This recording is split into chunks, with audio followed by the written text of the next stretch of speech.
The fluorescent lights of Meyer's corner store buzzed overhead as Jack Turner watched something that made his blood boil. A grown man publicly humiliating a young woman in a wheelchair, accusing her of theft with no evidence except his own prejudice. In that moment, Jack faced a choice: walk away like everyone else or stand up and risk everything. He chose to intervene. What he didn't know was that this single act of courage would unravel secrets, unite a broken family, and change his life forever. Stay with me until the end of this story and comment what city you're watching from so I can see how far this tale has traveled. The November wind cut through Jack Turner's worn jacket like a knife as he pushed open the glass door of Meyer's corner store, the bell above jingling with a cheerfulness that didn't match the gray sky outside. His daughter Ellie's small hand gripped his tightly, her other hand clutching the crumpled $5 bill she'd saved from her allowance, her contribution to tonight's dinner of spaghetti and meatballs. At 8 years old, she already understood that money was tight, that every dollar mattered, that Dad worked double shifts at the warehouse so she could have school supplies, and the occasional ice cream cone. "Can we get the bread with the seeds on top, Dad?" Ellie asked, her voice carrying that particular hopefulness that children have when they know the answer might be no. Jack smiled down at her, brushing a strand of brown hair from her face. "The seeded bread costs an extra 50 cents, sweetheart." "I know," she said solemnly, "but it tastes like adventure." His heart squeezed. Sarah, his late wife, used to say the same thing. She'd been gone for 3 years now, cancer that moved too fast, bills that piled too high, grief that never quite faded. But Ellie had her mother's optimism, her way of finding magic in ordinary things. For that alone, Jack would buy her all the seeded bread in the world. "Adventure bread it is," he said, and her face lit up like Christmas morning. They moved through the narrow aisles, Jack's eyes automatically scanning prices, calculating in his head. The milk was on sale. That was good. The pasta sauce was not. That was less good. He grabbed a loaf of bread from the bakery section, the sesame seeds glistening under the harsh store lights, and was heading toward the dairy coolers when he heard it.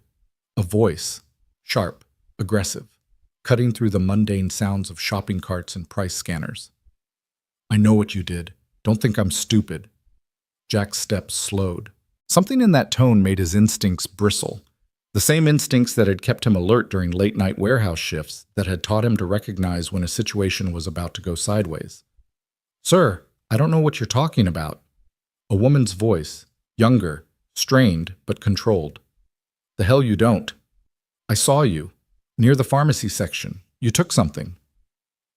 Jack rounded the corner of aisle 4 and froze. Near the front counter, a tall man in his 50s, the store manager, based on his name tag that read Rick Meyer, loomed over a young woman in a wheelchair. She couldn't have been more than 26 or 27, with long dark hair pulled back in a ponytail and glasses that had slipped slightly down her nose. Her hands gripped the armrests of her chair, knuckles white. "I didn't take anything," she said, her voice remarkably steady despite the visible tension in her shoulders. "I looked at the prices, but I didn't take anything." "Oh, that's what they all say." Rick's face was flushed, his jaw set in that particular expression of someone who'd already decided the truth and wasn't interested in alternatives. "Empty your bag, now." The woman's eyes darted around the store. There were perhaps 6 other customers scattered throughout, an elderly couple comparing cereal boxes, a teenager with headphones buried in his phone, a harried mother with 2 small children climbing on her shopping cart.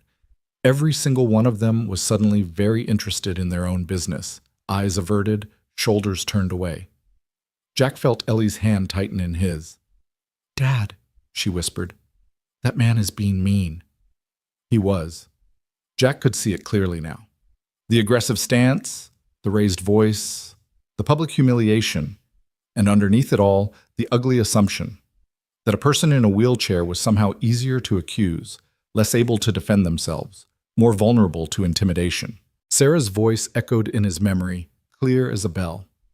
"When you see wrong, don't look away. That's how darkness wins, Jack.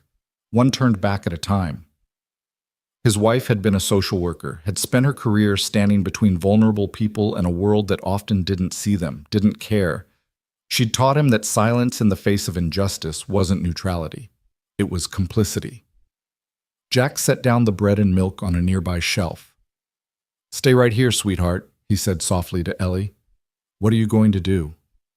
"What Mom would do." He walked toward the front of the store, his work boots heavy on the linoleum floor. Each step felt weighted with significance, like crossing a line he couldn't uncross. His heart hammered against his ribs, but his hands were steady.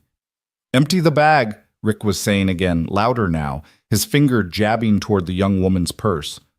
"Or I'm calling the cops. Let them search you downtown. See how you like that." "Sir, I have done nothing wrong." The woman's voice cracked slightly on the last word, frustration bleeding through her composure. "This is harassment. This is my store, and I decide who gets to shop here. Now either you show me what you took, or that's enough." Jack's voice wasn't loud, but it cut through the confrontation like a blade through silk. Both Rick and the young woman turned to look at him. Up close, Jack could see the manager's face more clearly, the broken capillaries on his nose, the slight tremor in his hands that suggested too much coffee or not enough sleep, the defensive anger of someone who couldn't admit he might be wrong. "Excuse me," Rick said. "I said that's enough." Jack positioned himself between the manager and the woman in the wheelchair, a physical barrier. "You're making an accusation without evidence. You're creating a scene, and you're frightening a customer in your store." Rick's eyes narrowed. "This doesn't concern you, buddy. Keep moving." "It became my concern the moment you decided that a wheelchair made someone guilty until proven innocent." A flush crept up Rick's neck, mottling his skin. "I saw what I saw." "Yeah? What did you see?" "Specifically." "She was in the pharmacy section." "So was I," Jack interrupted. "So were 3 other people. Are you accusing all of us?" "She was acting suspicious." "Acting suspicious how? By existing? By shopping? By doing the exact same thing every other person in the store is doing?" The teenager had removed his headphones now, watching openly. The elderly couple had abandoned their cereal comparison and moved closer, sensing drama. Even the harried mother had stopped corralling her children, her attention fixed on the confrontation.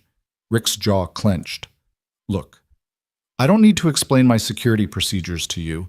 These aren't security procedures," Jack said, his voice harder now.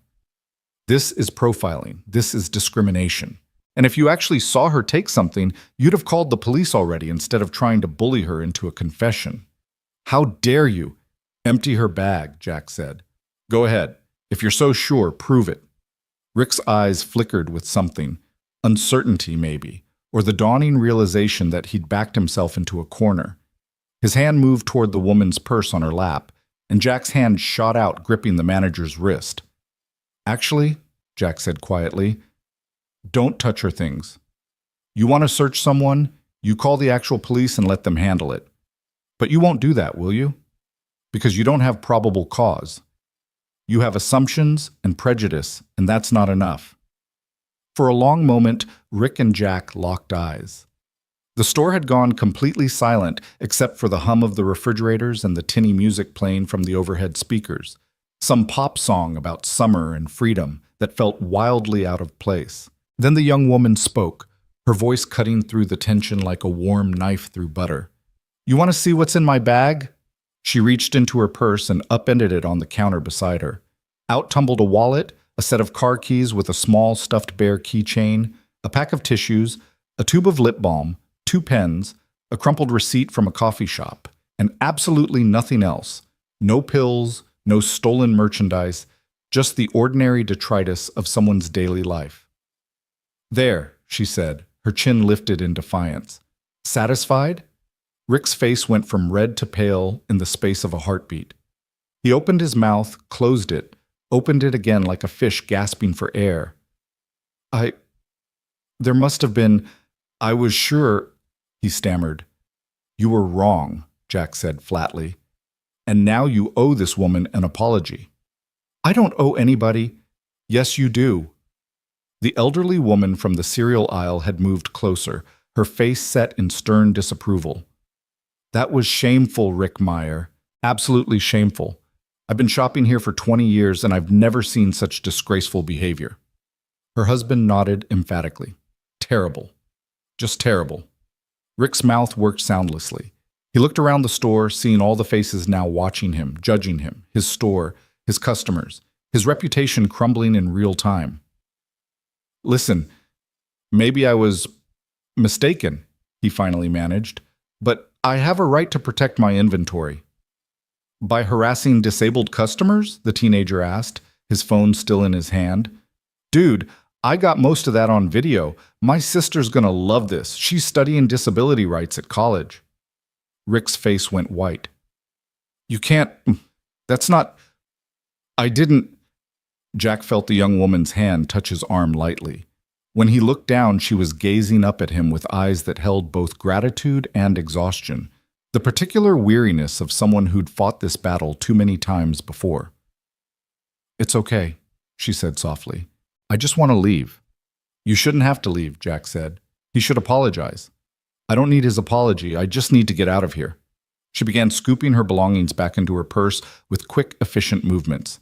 Jack noticed her hands were shaking slightly, the adrenaline finally catching up with her outward calm. At least let me help you, Jack said. She hesitated, then nodded. Together they gathered her things, Jack handing her the car keys, the wallet, watching as she stuffed everything back into her bag with movements that had the practiced ease of routine. Rick had retreated behind his counter, his face still pale, his eyes avoiding everyone. The elderly couple was speaking in low, disapproving tones. The teenager was typing rapidly on his phone. The mother with the children was ushering them quickly toward the exit, clearly not wanting to be part of whatever happened next. And Ellie. Jack turned to check on her and found his daughter exactly where he'd left her, eyes wide, bread and milk clutched in her small arms.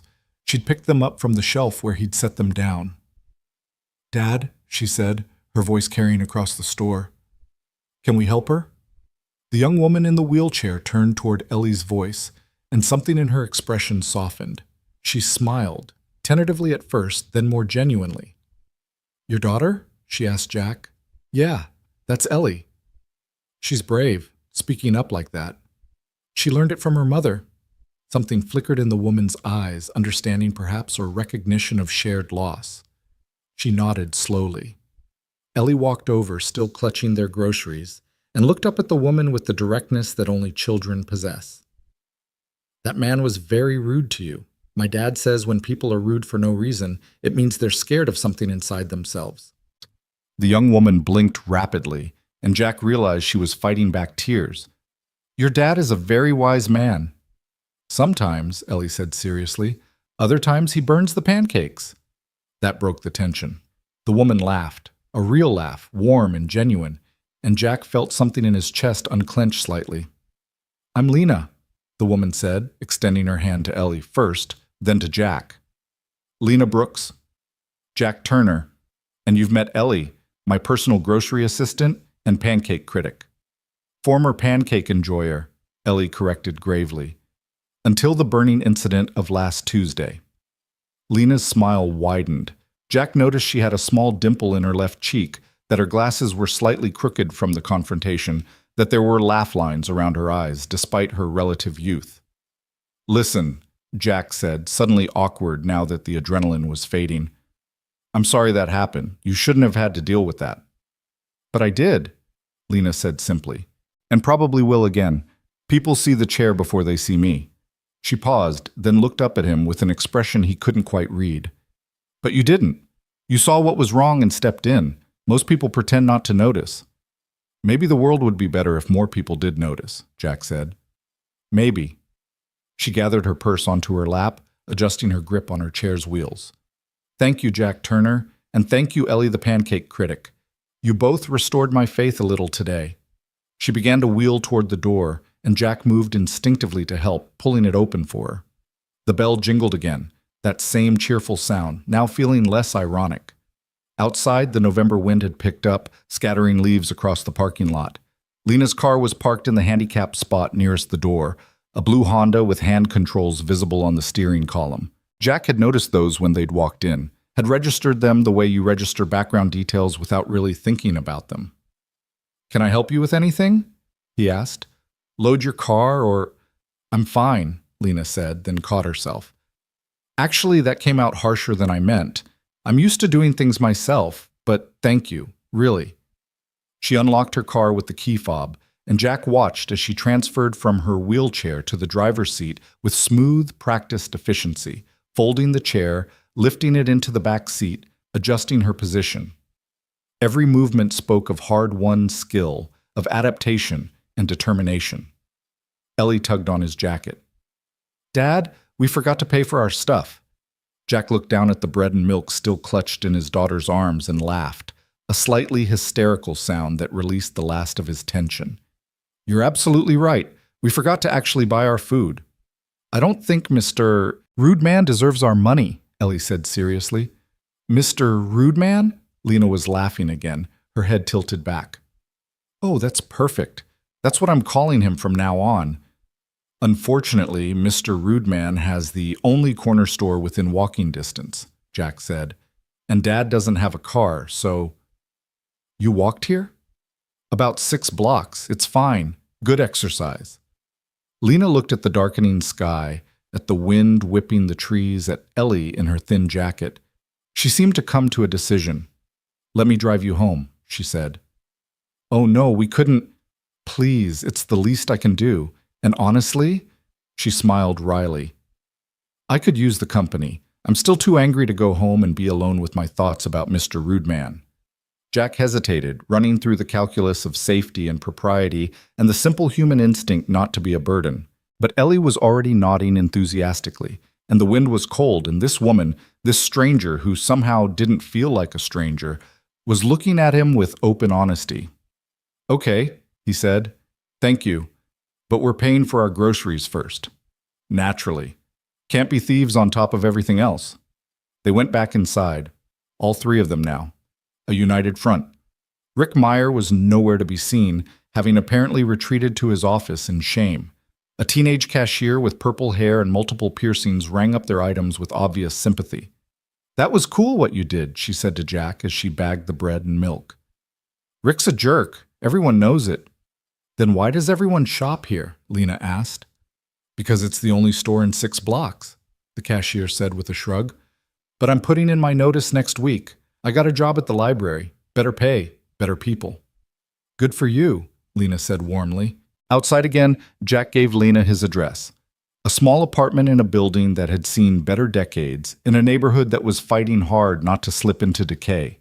She plugged it into her phone's GPS and started driving, her hands confident on the adapted controls. Ellie chattered from the back seat, asking Lena about her car, about how the hand controls worked, about whether she liked her wheelchair or wished she could walk. Questions that made Jack wince, but Lena answered them all with patience and surprising openness. "I don't really think about it in terms of liking or wishing anymore," Lena said. "This is just how my body works now. Like, do you like having 2 arms instead of 3? "I guess I never thought about it," Ellie admitted. "I just have 2 arms. "Exactly. I just have a wheelchair. It's part of how I move through the world." "But don't you miss walking?" Lena was quiet for a moment, navigating a turn. "Sometimes," she said honestly. "Mostly I miss the thoughtlessness of it. Being able to go anywhere without planning, without checking if there are stairs, or if the bathroom is accessible, or if people are going to stare. But missing something and letting it define you are different things."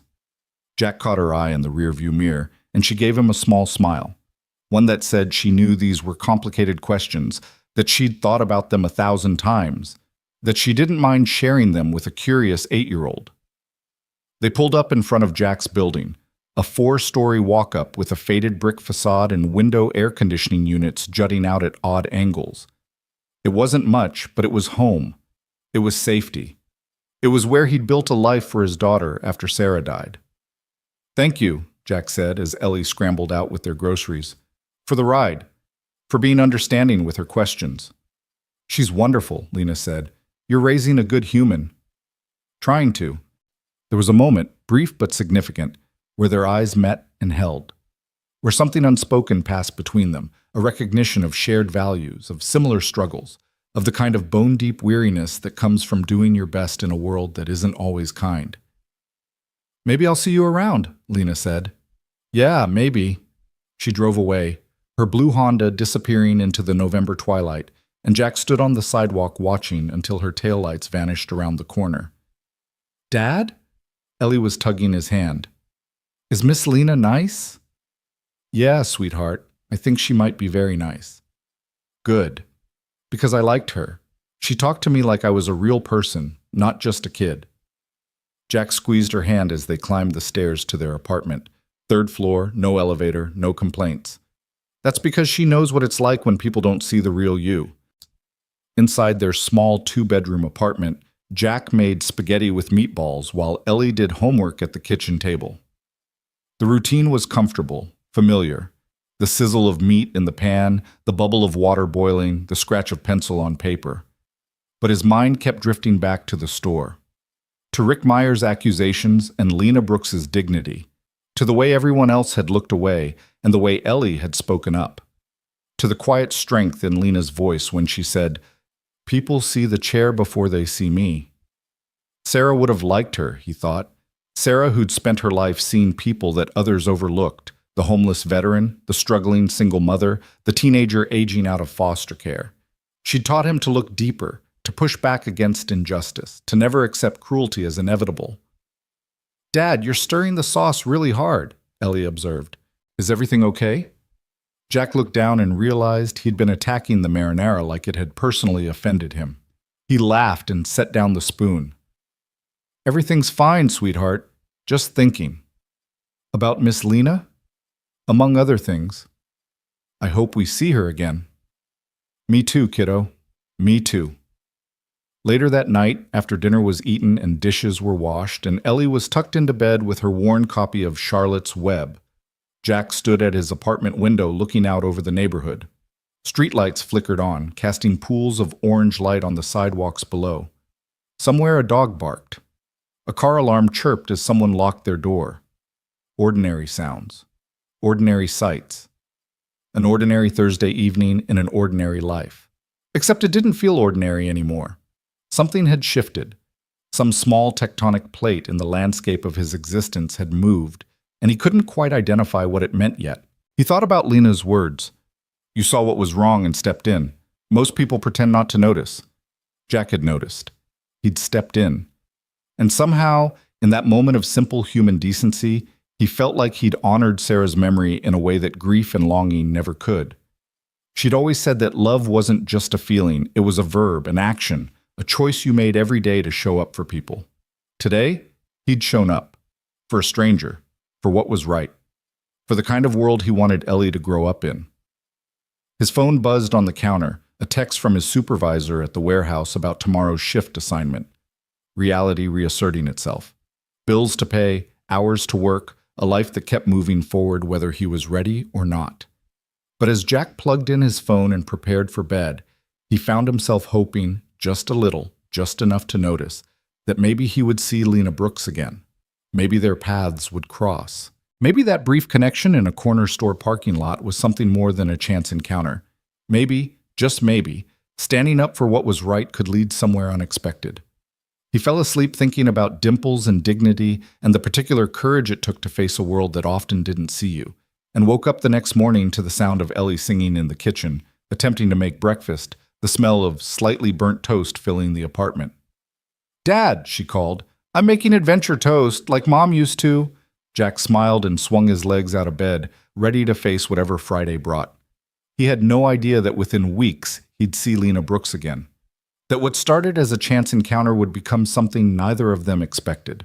That the simple act of refusing to look away would unravel secrets that stretched back years, would challenge everything he thought he knew about families and second chances, would transform 3 separate lives into something new and fragile and wonderful. But that Friday morning, all he knew was that he'd done the right thing, that his daughter was singing in the kitchen, that the world, despite its cruelty, still held moments of connection and grace. And sometimes that was enough. The following Saturday morning arrived with the kind of crisp autumn clarity that made everything seem sharper, more vivid. Jack had just finished his warehouse shift, 6 hours of loading pallets and organizing inventory, and was walking Ellie to the farmer's market 3 blocks from their apartment. It was their ritual, this Saturday morning routine. A few dollars for fresh vegetables, maybe an apple cider donut if they could spare it, and the simple pleasure of being together in the sunshine. Ellie skipped ahead, her sneakers scuffing the sidewalk, her breath making little clouds in the cool air. She was chattering about a book report due Monday, something about frogs and their life cycles, and Jack was only half listening, his mind still fuzzy from the overnight shift. Then he saw her. Lena Brooks was at a produce stand, examining tomatoes with the serious concentration of someone who took their groceries seriously. She wore a green jacket that brought out the color of her eyes, and her hair was loose around her shoulders instead of pulled back. She looked different in the morning light, softer maybe, or perhaps just more at ease than she'd been in that horrible confrontation at Myers' store. Jack's heart did something unexpected in his chest. A little skip. A flutter of recognition that felt disproportionate to their brief acquaintance. "Miss Lena!" Ellie had spotted her too and was already running forward, all 8-year-old enthusiasm and zero social restraint. "Miss Lena, it's us!" Lena looked up, and her face transformed with recognition and genuine pleasure. "Ellie! And Jack!" She smiled, setting down the tomato she'd been inspecting. "What a wonderful surprise!" "We come here every Saturday," Ellie announced. "Dad says fresh vegetables are important for growing brains. I think he just likes not cooking as much." "Guilty," Jack admitted, walking up to join them. He felt suddenly self-conscious about his appearance. He'd come straight from work, still in his warehouse uniform, probably smelling like cardboard and effort. "How have you been? No more trouble at corner stores?" "I've been avoiding that particular establishment," Lena said wryly. "Though I heard through the neighborhood grapevine that our friend Rick has been getting some negative attention. Apparently that teenager's video got some traction online." "Good," Ellie said fiercely. "He was mean to you." "He was," Lena agreed, speaking to Ellie with the same directness she'd shown before. "But you know what? I've dealt with mean people before. You learn to keep going." Jack watched the exchange, noting how Lena didn't talk down to his daughter, didn't use that sing-song voice some adults adopted around children. She treated Ellie like a person, and his daughter responded by standing a little straighter, speaking a little more thoughtfully. "Are you shopping for anything specific?" Jack asked, aware that he was looking for reasons to extend the conversation. "Just the basics. I live alone, so I don't need much." She paused, then added with a self-deprecating smile. "Though I'm a terrible cook. I can make about 5 things well, and everything else is a disaster."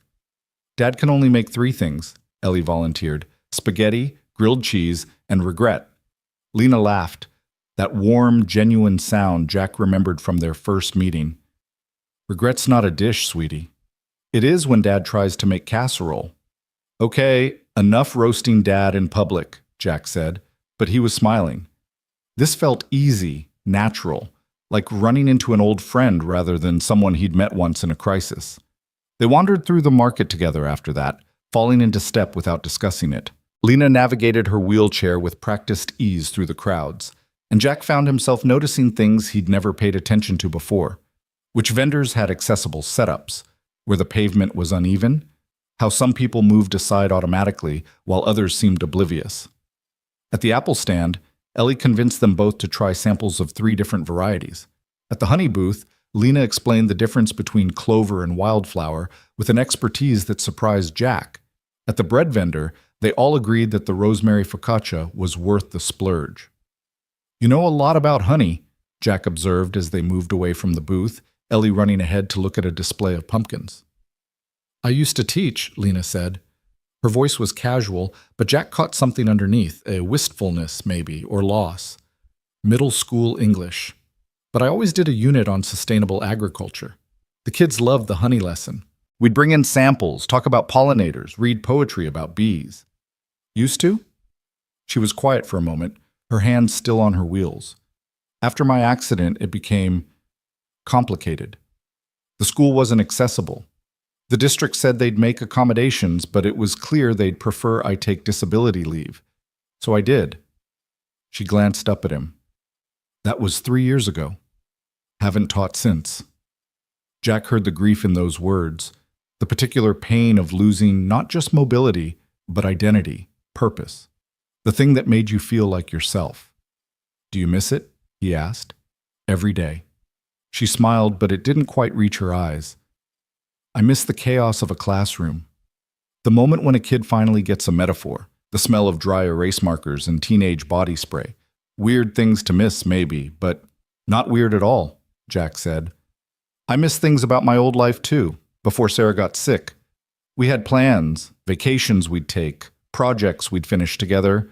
You don't just lose the person, you lose the future you'd imagined with them. Lena looked at him with understanding that went beyond sympathy. Your wife? 3 years ago. Cancer. I'm sorry. Me too.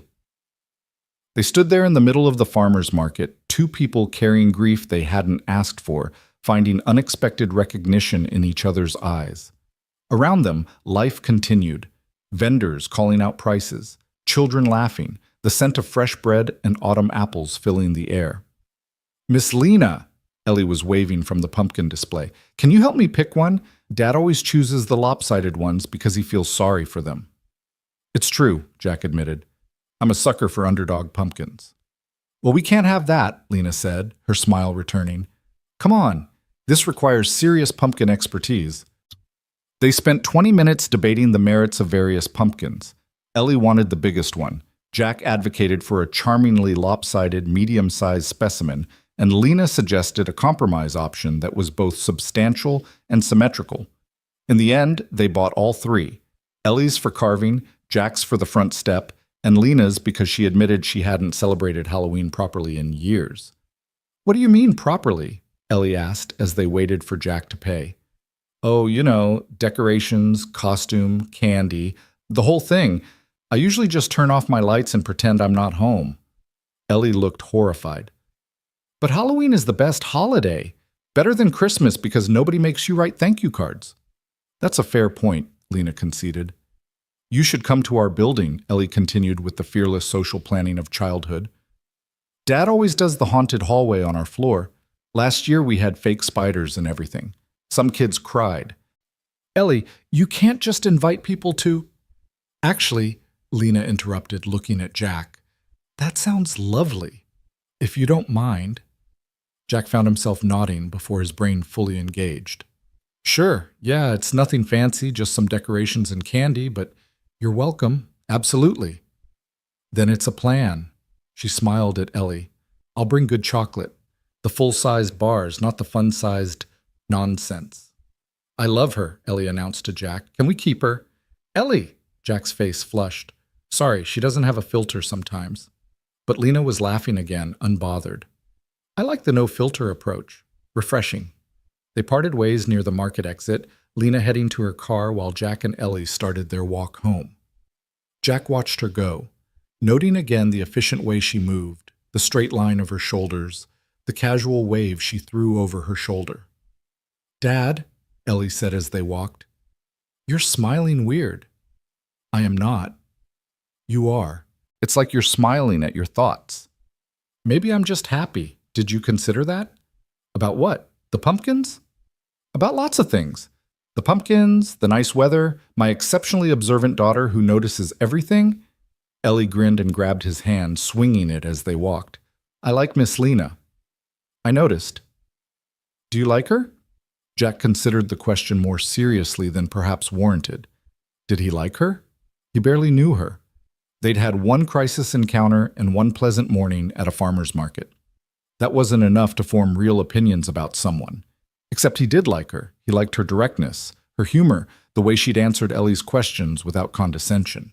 He liked that she knew about honey and missed teaching and didn't apologize for taking up space in the world. Yeah, he said finally. I think I do. Good, Ellie said decisively, because I already told her about your birthday next month. She's going to make you a cake. You what?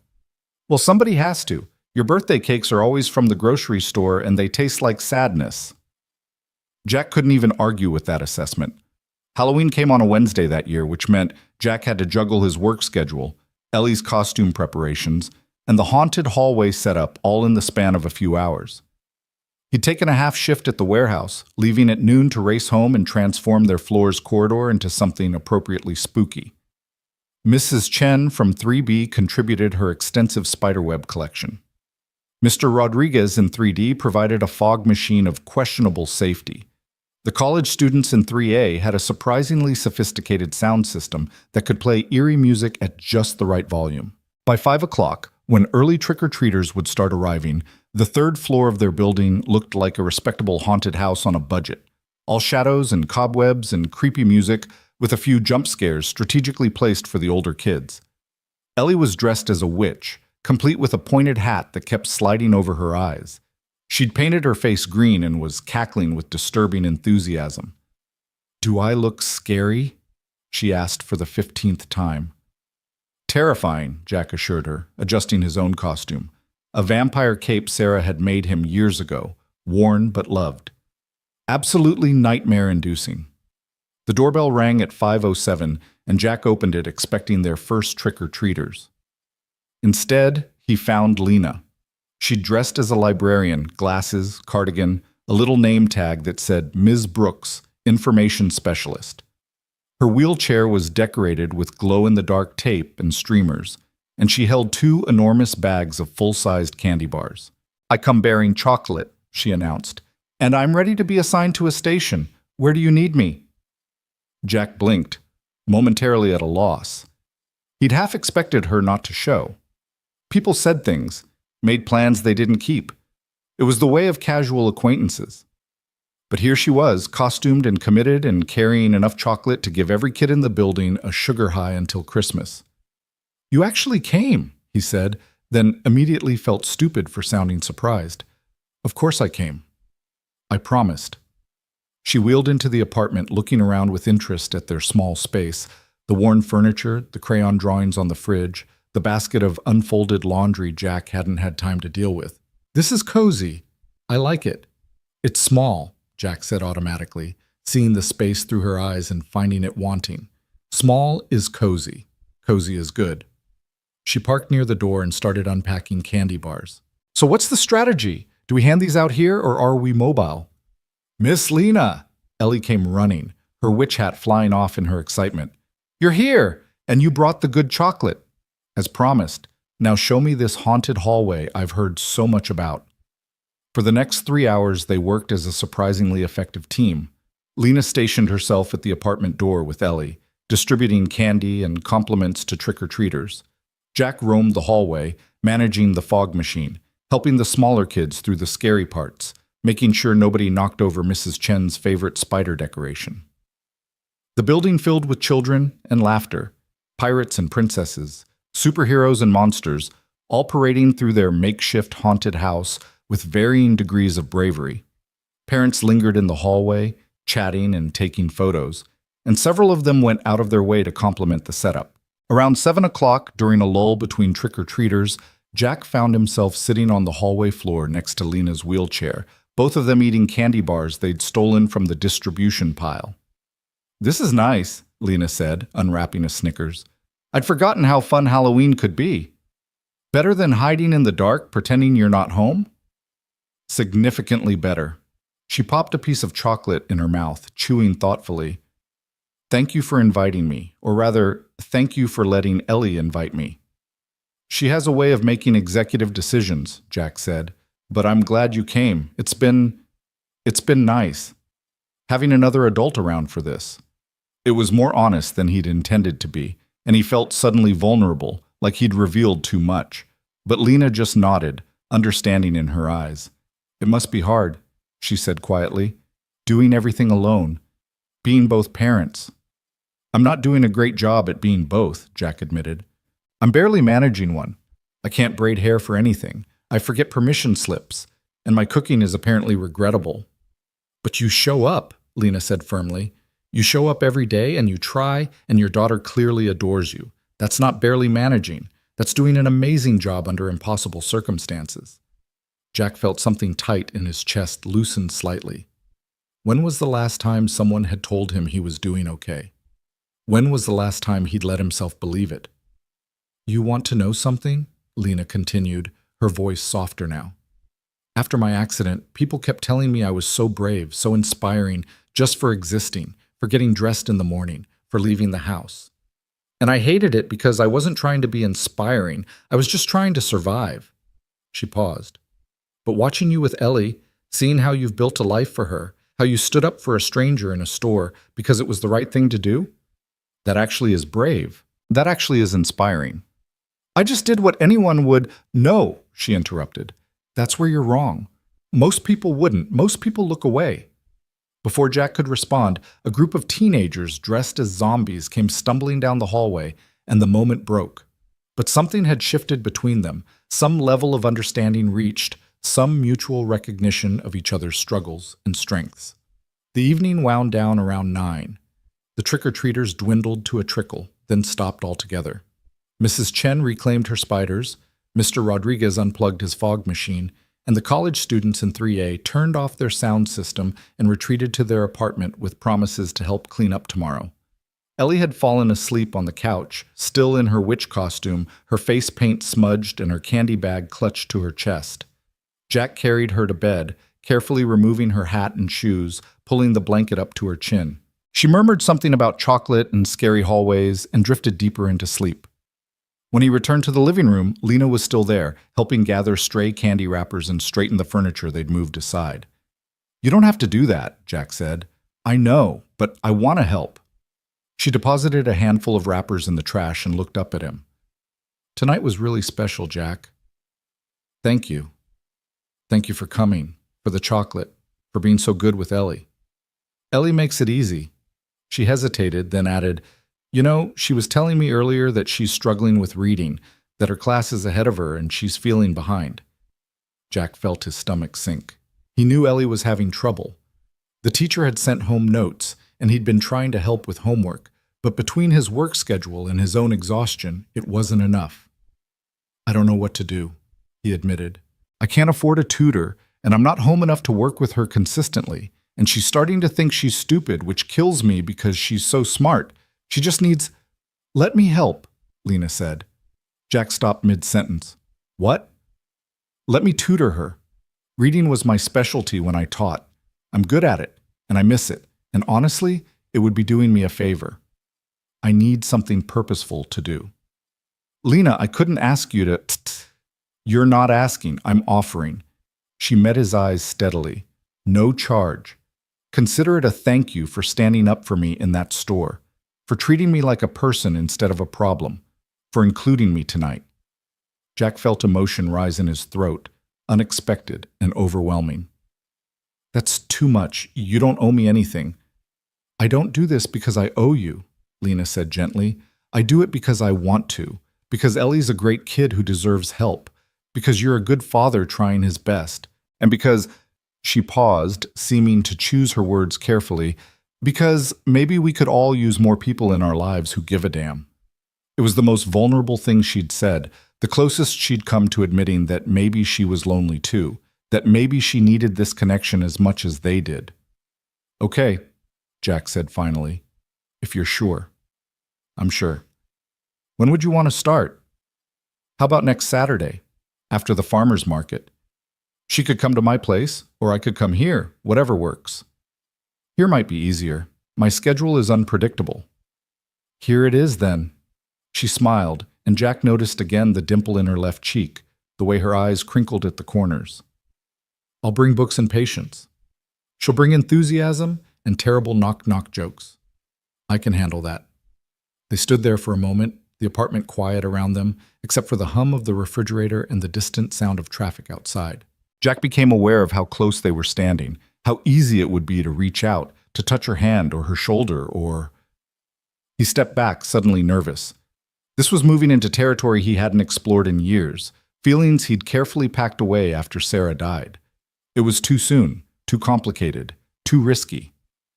"I should probably go," Lena said, seeming to sense his retreat. "It's getting late." "Let me walk you to your car." "I'm fine, really. Humor me. These streets aren't great after dark." She relented, and they made their way down the 3 flights of stairs, Jack carrying her wheelchair while she navigated the steps using the handrail and her upper body strength. He'd offered to help, but she'd waved him off, and he'd learned enough to respect that boundary. Her car was parked under a streetlight, and Jack loaded her wheelchair into the back seat while she settled into the driver's seat. The night air was cold now, their breath-making clouds in the darkness. "Drive safe," Jack said. "Always do." She started the engine, then looked up at him through the open window. "Jack, tonight reminded me of something I'd forgotten." "What's that?" "That there are still good people in the world. that community matters, that maybe I don't have to do everything alone. Her voice was soft but steady. So thank you for tonight, for 2 weeks ago at the store, for being kind. You're pretty kind yourself, Jack managed, his throat tight.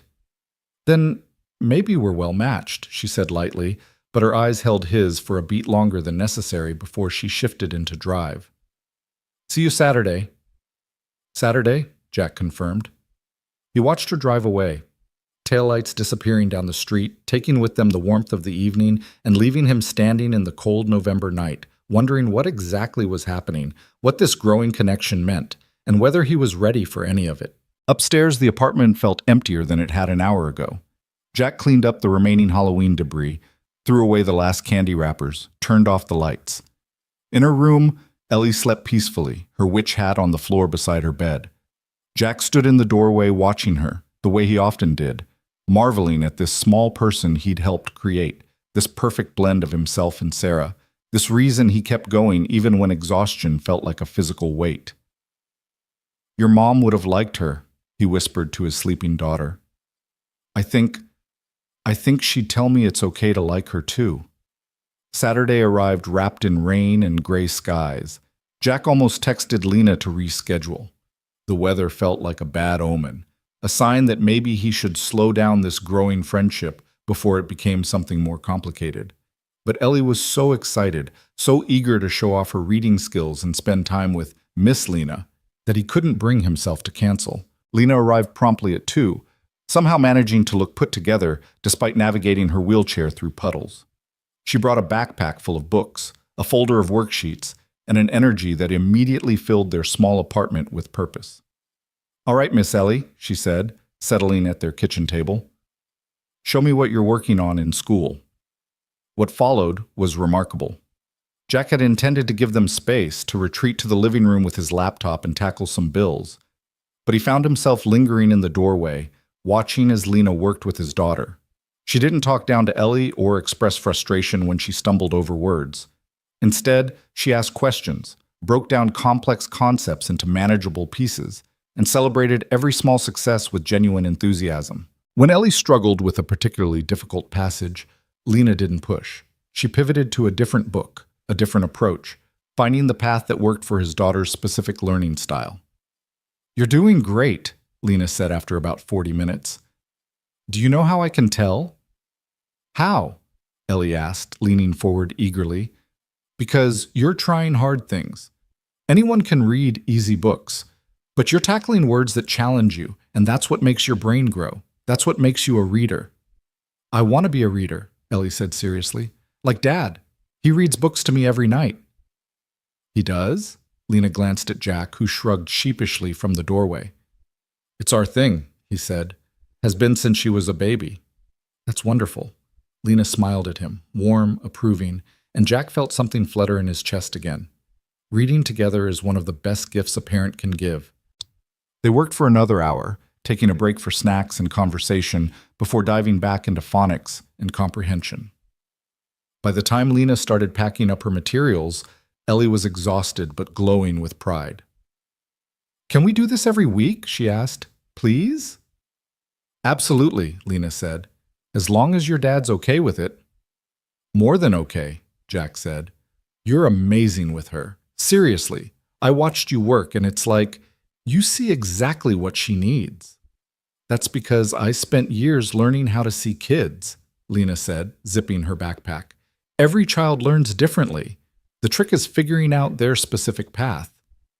After Ellie went to her room to practice the new reading technique Lena had taught her, Jack walked Lena to the door. The rain had stopped, leaving everything washed clean and smelling of wet pavement. Thank you, he said. Really, you have no idea what this means. I think I do, actually. She paused, her hand on the doorframe. Jack, can I ask you something? Of course. Why did you help me that day? In the store? You didn't know me, you had no obligation, but you stepped in anyway. Jack considered the question, trying to find words for something he'd always felt but never quite articulated. My wife used to say that we're all just walking each other home, he said finally. That life is hard enough without people making it harder, and when you see someone being treated unfairly, When you have the ability to do something about it, he trailed off, then met her eyes.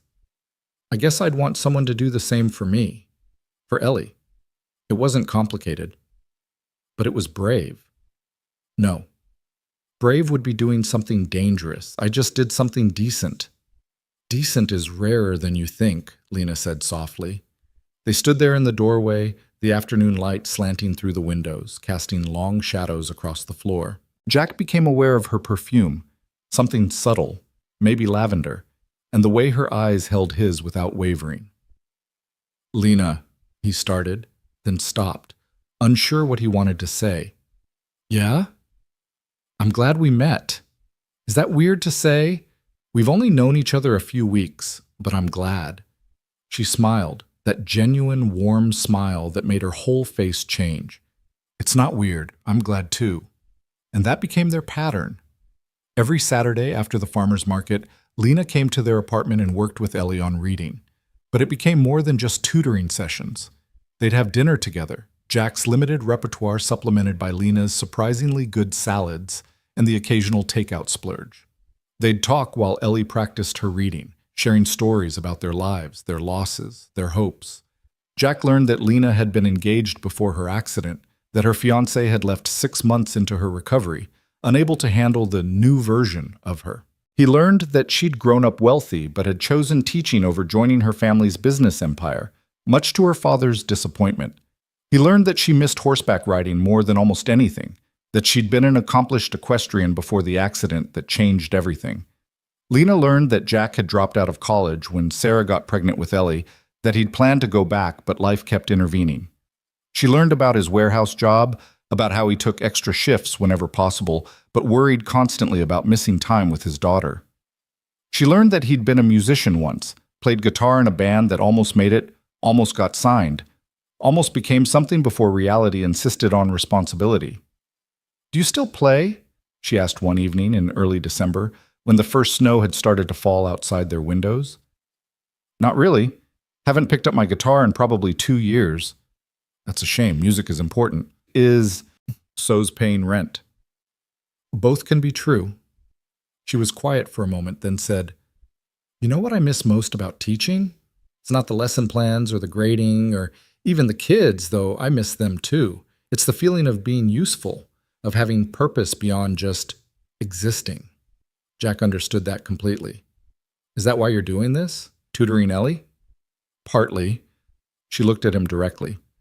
But mostly I'm doing it because I like you both. Because coming here has become the best part of my week. Because for the first time since my accident, I feel like I'm part of something again. Like I belong somewhere. The confession hung in the air between them, vulnerable and honest. Ellie was in her room, practicing reading aloud to her stuffed animals. The apartment was warm despite the winter cold outside. Snow fell silently against the windows. You do belong here, Jack said quietly. You've become important to us. Important how? Lena asked, and there was something in her voice, a hopefulness maybe, or a question she was afraid to ask directly. Jack took a breath, about to say something true and terrifying, when Ellie's door flew open. Dad! Miss Lena! I read the whole chapter without help! The whole chapter! The moment shattered, but maybe that was for the best. Maybe Jack wasn't ready to name what was growing between them, wasn't prepared to risk the comfortable friendship they'd built by admitting he was starting to feel something more. But as he watched Lena celebrate with Ellie, as he saw the joy on both their faces, he knew with absolute certainty that this woman had become essential to their lives. Not just useful, not just helpful, but genuinely, deeply important. And that realization was both wonderful and terrifying in equal measure. Christmas came with its usual chaos of lights and last-minute shopping, and Ellie's growing list of modest wishes that still felt impossible on Jack's budget. But this year felt different somehow, warmer despite the bitter cold that had settled over the city. Lena had become woven into the fabric of their lives so seamlessly that Jack couldn't remember what Saturdays had felt like before her. They'd established traditions without meaning to. The farmer's market had moved indoors for winter, but they still went every week, the three of them navigating the crowded aisles and debating the merits of different root vegetables. Ellie's reading had improved dramatically. She was nearly caught up with her class now, devouring books with the hunger of someone who'd discovered a new superpower. And somewhere along the way, Lena had stopped being Miss Lena the tutor and had simply become Lena, part of their small family unit.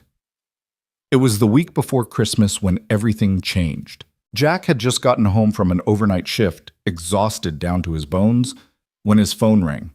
Lena's name flashed on the screen, and he answered with a smile despite his tiredness. "Hey, I was just about to text you about Saturday." "Jack." Her voice stopped him cold. It was wrong, tight and scared, and nothing like her usual warmth. "Jack, can you come over, please?" His exhaustion evaporated instantly. "What's wrong? Are you hurt?" "No, I'm not hurt. I can't explain on the phone. Can you come? I know it's asking a lot, but I don't know who else to call." "Give me your address. I'll be there in 20 minutes. Ellie was at school, which meant he didn't have to explain or make arrangements. He grabbed his keys and was out the door before he'd fully processed what he was doing, running on pure instinct and the undeniable knowledge that Lena needed him. Her apartment was in a nicer part of town than he'd expected, a modern building with an elevator and a doorman who gave Jack's rumpled warehouse uniform a skeptical look before calling up to confirm his arrival. The whole place screamed money in a way that made Jack suddenly conscious of his worn jacket and scuffed boots. Lena's apartment was on the 4th floor, and she opened the door before he could knock. She looked terrible, pale and shaking, her eyes red like she'd been crying. Behind her, he could see an apartment that was beautiful and carefully accessible, everything at the right height, everything designed for independence. But something was very wrong. "Thank you for coming," she said, wheeling backward to let him in. "I'm sorry, I shouldn't have called, but I didn't know what else to do." "Lena, what happened?" Jack knelt beside her chair so they were eye level. "Talk to me." She took a shaky breath. "My father found me." The words hung in the air, weighted with significance Jack didn't fully understand yet. He waited, giving her space to continue. "I need to tell you something," she said finally. "Something I should have told you before, but I didn't want it to change how you saw me." "Okay," Jack said carefully. "My last name is Brooks. Lena Brooks." She watched his face, waiting for recognition that didn't come. "Edward Brooks is my father." The name meant nothing to Jack for a moment. And then, slowly, like puzzle pieces clicking into place, it did. Edward Brooks, the billionaire tech mogul, the man whose face appeared on magazine covers and business news programs, one of the wealthiest people in the country. "Oh," Jack said inadequately. "Yeah." Lena's laugh was bitter. "Oh. Why didn't you tell me?" "Because people treat me differently when they know. They see the money instead of me. They make assumptions, or they want something." She met his eyes, vulnerable and afraid. "You were the first person in years who looked at me like I was just Lena. Not Edward Brooks's daughter, not the poor rich girl in a wheelchair, just me." Jack sat back on his heels, processing this information. Lena was wealthy. Not comfortable, not well off, but wealthy in a way he couldn't fully comprehend, and she'd hidden it from him for months. "I'm not angry," he said, because she looked like she was bracing for his anger. "I'm just trying to understand. If your father is Edward Brooks, why are you living here? Why were you at that corner store in our neighborhood? Why am I not in some mansion being waited on hand and foot?" She finished his unspoken question. "Because I left. After my accident, my father became controlling. He hired nurses, therapists, handlers. He had my apartment modified, my schedule managed, my entire life orchestrated. Every doctor's appointment, every meal, every moment was supervised. He meant well. He was terrified of losing me, but he was suffocating me." She paused, gathering herself. "I wasn't a person anymore. I was a problem to be managed, a broken thing to be fixed, or at least carefully contained. So 6 months ago, I left. I found this place, used money from a trust my mother left me, and I've been living independently ever since." "And he's been looking for you?" "Not exactly. I sent him an email when I left, told him I needed space. He respected it, mostly, but then," she gestured helplessly, "then he saw something. A video online from Halloween. Some parent posted pictures from your haunted hallway on social media, and I'm in the background. My father has people who monitor for any mention of me, any appearance. He found it. Jack remembered the parents taking photos that night, everyone's phones out, documenting their children's costumes and the festivities. He'd been so focused on making the evening special that he hadn't thought about the implications. So he knows where you are, Jack said. Worse, he's here, in the city. He called an hour ago and said he's coming over tonight. He wants to talk, which in Edward Brooks' language means he wants to convince me to come home, to let him take care of me, to stop this independence experiment, as he called it. Her voice cracked. And I'm terrified that I'm not strong enough to say no. Jack reached out and took her hand. It was the first time he'd initiated physical contact beyond casual touches, and her fingers closed around his immediately, gripping tight. Why would you say yes if you don't want to? He asked. Because part of me does want to. The admission seemed to cost her. Because living independently is hard.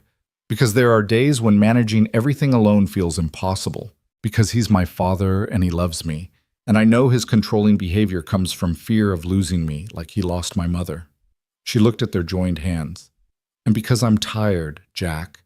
I'm so tired of proving myself, of fighting for basic respect, of navigating a world that wasn't built for me. But you've been doing it, Jack said firmly. You've been doing it beautifully. You have this place, you're teaching Ellie, you're building a life on your own terms. Am I? Or am I just being stubborn and prideful? Maybe he's right. Maybe I should accept help. Maybe independence is overrated. Independence isn't overrated, Jack said. But you're right that none of us should have to do everything alone. That's different from giving up your autonomy entirely. Lena looked at him, tears pooling in her eyes. I don't want to go back to being managed, to being treated like I'm fragile and incapable, but I also don't want to lose my relationship with my father. He's the only family I have left. Then tell him that. Set boundaries. Let him be your father without letting him be your warden. You make it sound simple. It's not simple, but it's possible. Jack squeezed her hand. Do you want me to be here? When he comes? Relief flooded her face. Would you? I know that's asking a lot. You called me because you needed someone. I'm here. That's what... He paused, searching for the right word. What were they to each other? Friends felt insufficient, but anything more felt presumptuous. That's what people do for each other. She nodded, wiping her eyes with her free hand. He'll be here at 6. I should warn you, he can be, intense, intimidating. He's used to being the smartest person in any room, used to getting what he wants. I've handled worse than intimidating rich people, Jack said, with a confidence he didn't entirely feel. I work in a warehouse. I've dealt with some truly terrifying forklift operators. That got a small laugh from her. Watery, but real. Thank you for coming.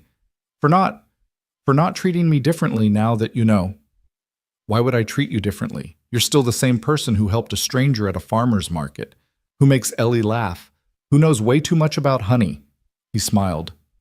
The money doesn't change any of that. You'd be surprised how many people it does change things for. Then they're idiots. She laughed again, stronger this time, and some of the tension eased from her shoulders. They spent the next few hours talking, Lena filling in the details of her life that she'd carefully edited out before. Her childhood of privilege in private schools, her mother's death from a sudden aneurysm when Lena was 16, her father's grief transforming into overprotective control, her decision to become a teacher despite having access to the family fortune, wanting to build something of her own, and the accident. She finally told him the full story of what happened 3 years ago at the Therapeutic Riding Center where she volunteered. A young boy, maybe 7 years old, had wandered into the arena during a session. A horse had spooked. Lena had seen the danger before anyone else, had pushed the child out of the way. The horse's kick had caught her instead, shattering her spine, stealing her ability to walk, changing everything. The boy was fine, she said. Not even a scratch. His parents sent flowers to the hospital, then moved away. I don't even know his name. You saved his life, Jack said. I ruined mine. No. Jack's voice was firm. You didn't ruin anything. Something terrible happened to you, but you survived. You adapted. You built a new life. That's not ruin. That's courage. My father doesn't see it that way. He sees the accident as something that happened to both of us.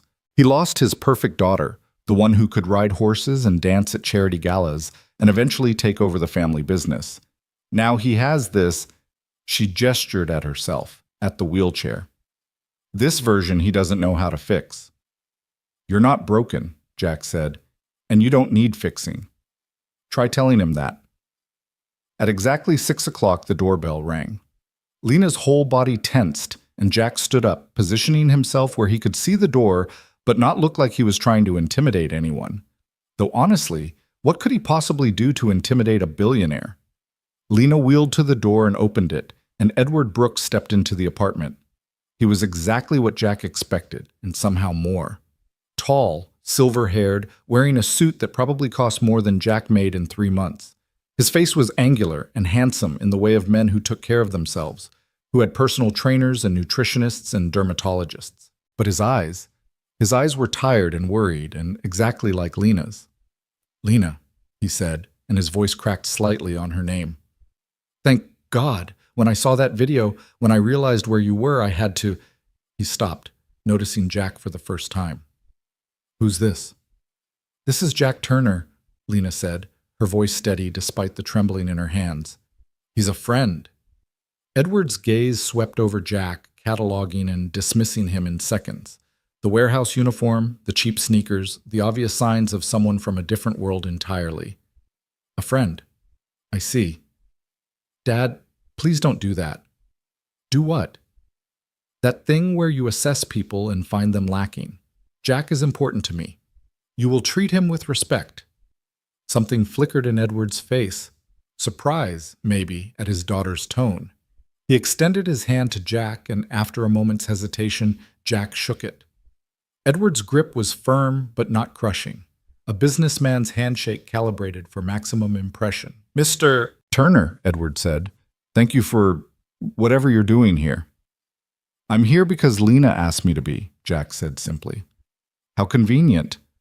Edward turned back to his daughter. "Lena, we need to talk. Privately. Anything you want to say to me, you can say in front of Jack." Edward's jaw tightened. "This is family business. Jack is—" Lena paused, and Jack saw her make a decision in real time. "Jack is important to me. He stays."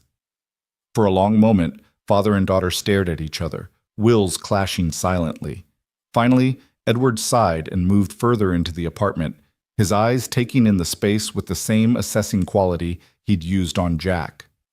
"This is where you've been living? This place?" "This apartment, yes. It's accessible, affordable, and mine." "Affordable?" Edward's laugh was bitter. "Lena, you're using money from your mother's trust to live in a building where the elevator breaks twice a month. You could have anything, be anywhere, and you choose this?" "Yes," Lena said firmly. "I choose this. I choose independence. I choose making my own decisions." "Independence?" Edward spat the word like it was poison. "Is that what you call it? Living alone, struggling with basic tasks, putting yourself in situations like—" He gestured vaguely. "Like whatever happened in that corner store I heard about. Did you know about that, this incident where she was accused of theft?" "I was there," Jack said quietly. "I saw what happened." Edward turned to him, really looking at him for the first time. "You were there?" "The store manager was harassing Lena, making baseless accusations because of her wheelchair. I intervened." "And you are—" "What exactly?" "Her protector? Her friend? Her—" Edward's eyes narrowed. "Something more?" "Dad!" Lena's face flushed. "That's none of your business." "It absolutely is my business when strange men are inserting themselves into your life. How do you know he's not after your money? How do you know he's not taking advantage of—" "Stop!" Lena's voice cut through the apartment like a whip. "Stop right there. Jack doesn't know anything about money. He helped me because it was the right thing to do, not because he wants something from me." "Everyone wants something," Edward said wearily. "That's what you don't understand, Lena. The world isn't kind to people like you. People see vulnerability and they exploit it. People like me? Lena's voice went dangerously quiet. You mean disabled people? Is that what you're trying not to say? I mean people who are vulnerable, weak, unable to take care of themselves. She was shaking now, but with anger rather than fear. I am so tired of you treating my wheelchair like it's a character flaw, like I'm somehow less capable, less intelligent, less worthy of making my own choices.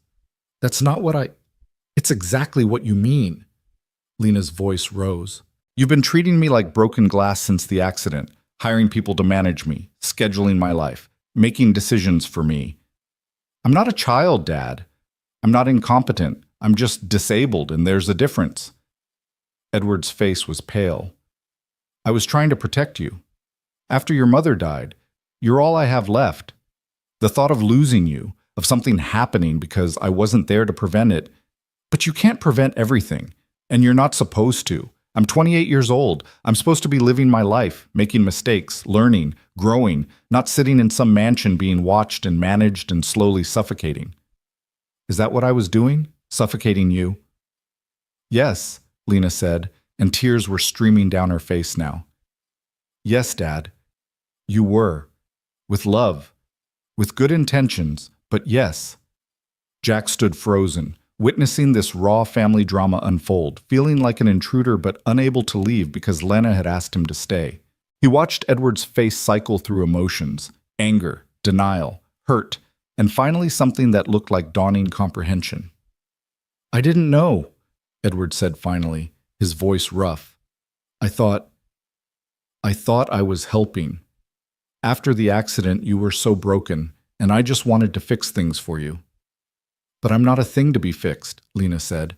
I'm your daughter. And I needed you to see me, not just my wheelchair, to trust that I could adapt and build a new life. To let me try and fail, and try again without swooping in to rescue me from every challenge.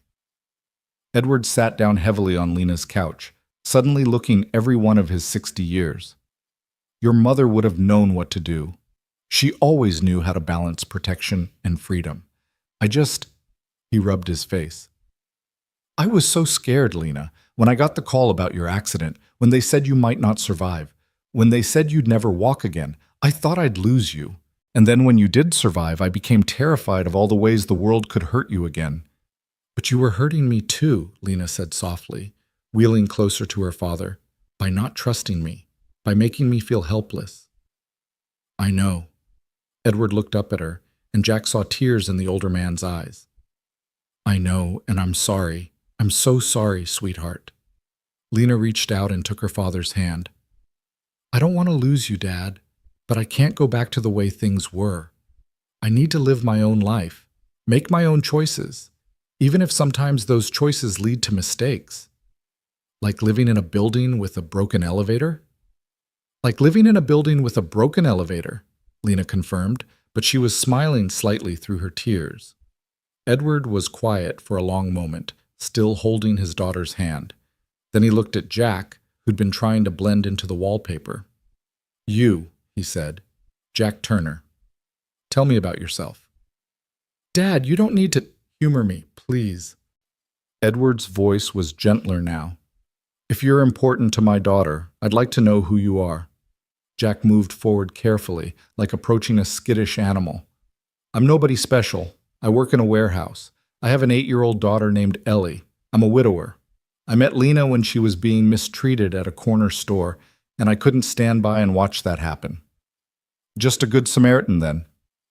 Just someone who was taught to do the right thing when possible. And now? Jack glanced at Lena, who was watching him with an expression he couldn't quite read. Now Lena's tutoring my daughter in reading. She's incredible at it. She was a teacher before the accident. Ellie's gone from struggling to thriving in just a few months. For free, I assume? There was something sharp in Edward's tone. I offered to pay, Jack said evenly. She refused. How convenient for you. Dad! Lena's voice was sharp, but Jack held up a hand. No, it's okay. Mr. Brooks, I understand your suspicion. If I had a daughter, I'd be protective too. But I'm not after Lena's money because until an hour ago, I had no idea she had money. I thought she was just a smart, kind woman who was good with kids and happened to become friends with my family. Friends, Edward repeated. Is that all? The question hung in the air, weighted with implications. Jack felt Lena's eyes on him, felt the moment demanding honesty he wasn't sure he was ready to give. I care about your daughter, Jack said carefully. She's become important to me and to Ellie. I respect her. I admire her. And yes, I suppose I've developed feelings that go beyond friendship, but I haven't acted on them because I didn't want to complicate things, didn't want to risk the relationship we've built. Lena made a small sound, surprise or something else, but Jack kept his focus on Edward. You want to know if I'm good enough for her? Jack continued. Honestly? Probably not. I'm broke. I work 60 hours a week just to keep my head above water, and my idea of a fancy dinner is pasta that doesn't come from a box. But I see your daughter, not her wheelchair, not her money, not her limitations. I see Lena, smart, funny, strong, kind. That's who I care about. The silence that followed was deafening. Edward studied Jack with those sharp eyes, and Jack met his gaze steadily, refusing to be intimidated despite the vast gulf of wealth and power between them. Finally, Edward spoke. You remind me of someone. Who? Me. 35 years ago, when I met Lena's mother. I was nobody, a startup founder with more ambition than money, trying to convince Caroline's father that I was worthy of his daughter. He smiled sadly. He hated me. Thought I was after her trust fund. Took me 2 years to prove him wrong. Dad, I didn't know that, Lena said softly. There's a lot you don't know about those early days. Your mother and I eloped because her father refused to give his blessing. He came around eventually, but those first few years, Edward shook his head. I just wanted to protect her from everything, including the struggles we faced building the company. She set me straight pretty quickly. Told me she didn't marry me to be protected. She married me to be partners. He looked at Lena. I've been doing to you what I used to do to her, trying to protect instead of trust, trying to fix instead of support. Your mother would be furious with me. She'd be proud of you for realizing it, Lena said. Maybe. Edward stood up, straightening his suit jacket.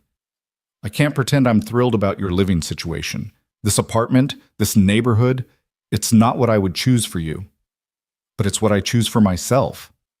Yes, I can see that now. He moved toward her, and Lena wheeled forward to meet him. Edward bent down and embraced his daughter, and Jack looked away, giving them privacy for this moment of reconciliation. When Edward pulled back, his eyes were red. Can we try again? With boundaries this time? I promise not to manage your life, and you promise to let me be part of it? I'd like that, Lena said, wiping her own tears. But Dad, you have to really mean it. No nurses showing up unannounced, no trying to control my schedule, no making decisions for me. I mean it. I'll need you to be patient with me. This is a learning curve, but I mean it. He paused. Although I reserve the right to fix that elevator in your building, not because you can't handle it, but because everyone deserves a working elevator. Lena laughed, wet and a little hysterical. Okay, the elevator is acceptable. Edward turned to Jack. And you, Jack Turner. I don't know what's happening between you and my daughter, and frankly, it's none of my business unless she makes it my business. But if you hurt her, if you take advantage of her kindness or her trust, you'll discover that being protective and being a billionaire is a dangerous combination. Dad! Lena was mortified, but Jack just nodded. Fair enough. Though, for what it's worth, hurting her would hurt me too. That's how caring about people works. Something shifted in Edward's expression. Not quite approval, but maybe the beginning of respect. I'm going to leave now, give you two some space to talk.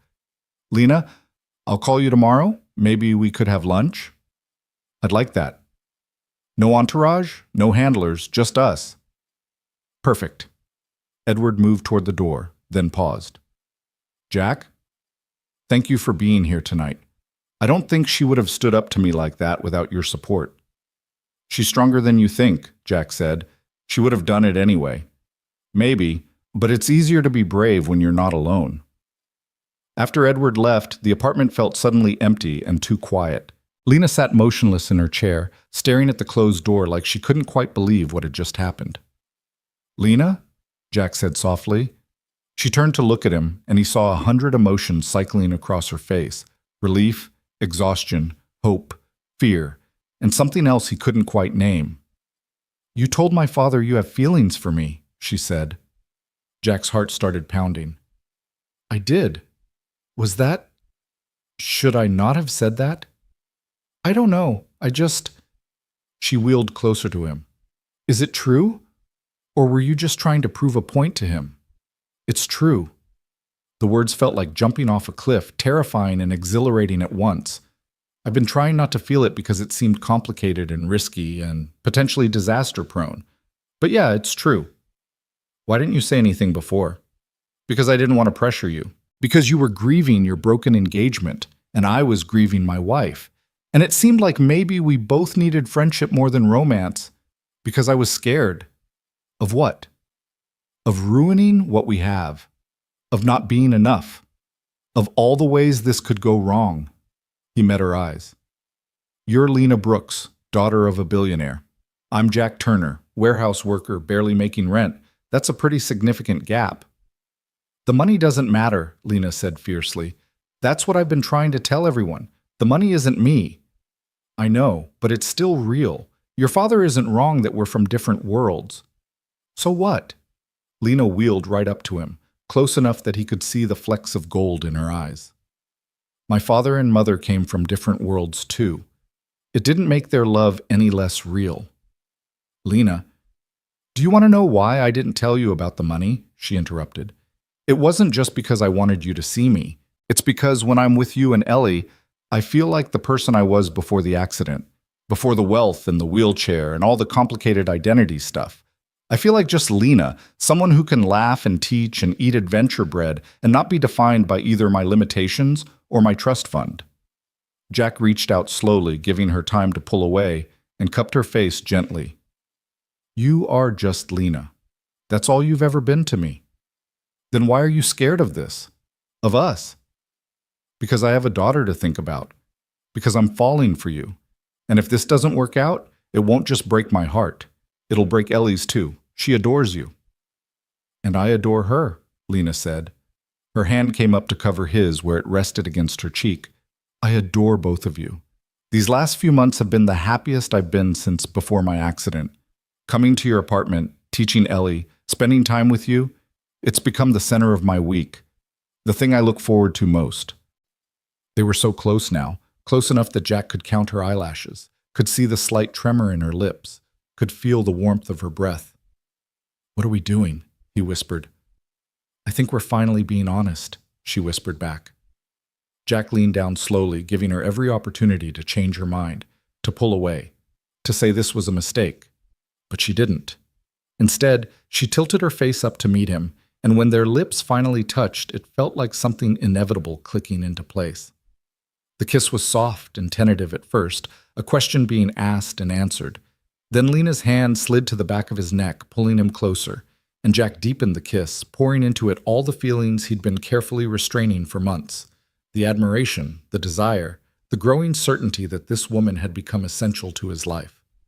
When they finally pulled apart, both breathing hard, Jack rested his forehead against hers. "We're really doing this?" he asked. "I think we already are," she said, and there was joy in her voice, wonder and hope, and the particular courage of someone choosing to risk their heart again. "Your father is going to have me investigated. Probably. He'll find that your credit score is terrible, your work history is impeccable, and you once got a speeding ticket in 2019. How did you... I may have already done some light Googling," she admitted sheepishly. "Also, your late wife was beautiful, and I can see so much of her in Ellie." Jack pulled back slightly to look at her. "Does that bother you? That I was married before? That I still love Sarah's memory?" "No," Lena said simply. "Love doesn't run out. Having loved her doesn't mean you can't love again. And honestly, the fact that you were a devoted husband and are an amazing father is part of why I trust you. You know how to show up for people. So do you. You show up for Ellie every week. You showed up for me tonight, even when you were scared." "We show up for each other," Lena corrected. "That's what this is. Two people who've been through hard things, choosing to be brave enough to try again." Jack kissed her again, longer this time, deeper, with the certainty of someone who'd made a decision and was committed to seeing it through. When his phone buzzed with a text from Ellie's school, he groaned against Lena's lips. "I have to pick up Ellie," he said reluctantly. "I know. I don't want to leave." "I don't want you to leave either, but Ellie needs you." Jack stood up, already mourning the loss of closeness. "Can I see you tomorrow? We could talk more about what this means, figure out how to move forward." "Come for dinner," Lena said. "All of you. I'll cook something that's not a disaster. Probably. Maybe we should have backup pizza." Definitely backup pizza. Jack moved toward the door, then turned back. "Lena, thank you for calling me tonight, for trusting me to be here. Thank you for coming, for standing beside me, for seeing me." "Always," Jack said, and meant it with every fiber of his being. As he drove to Ellie's school, his mind was racing. Everything had changed in the span of a few hours. Lena was Lena Brooks, daughter of a billionaire. They'd kissed. They'd admitted feelings.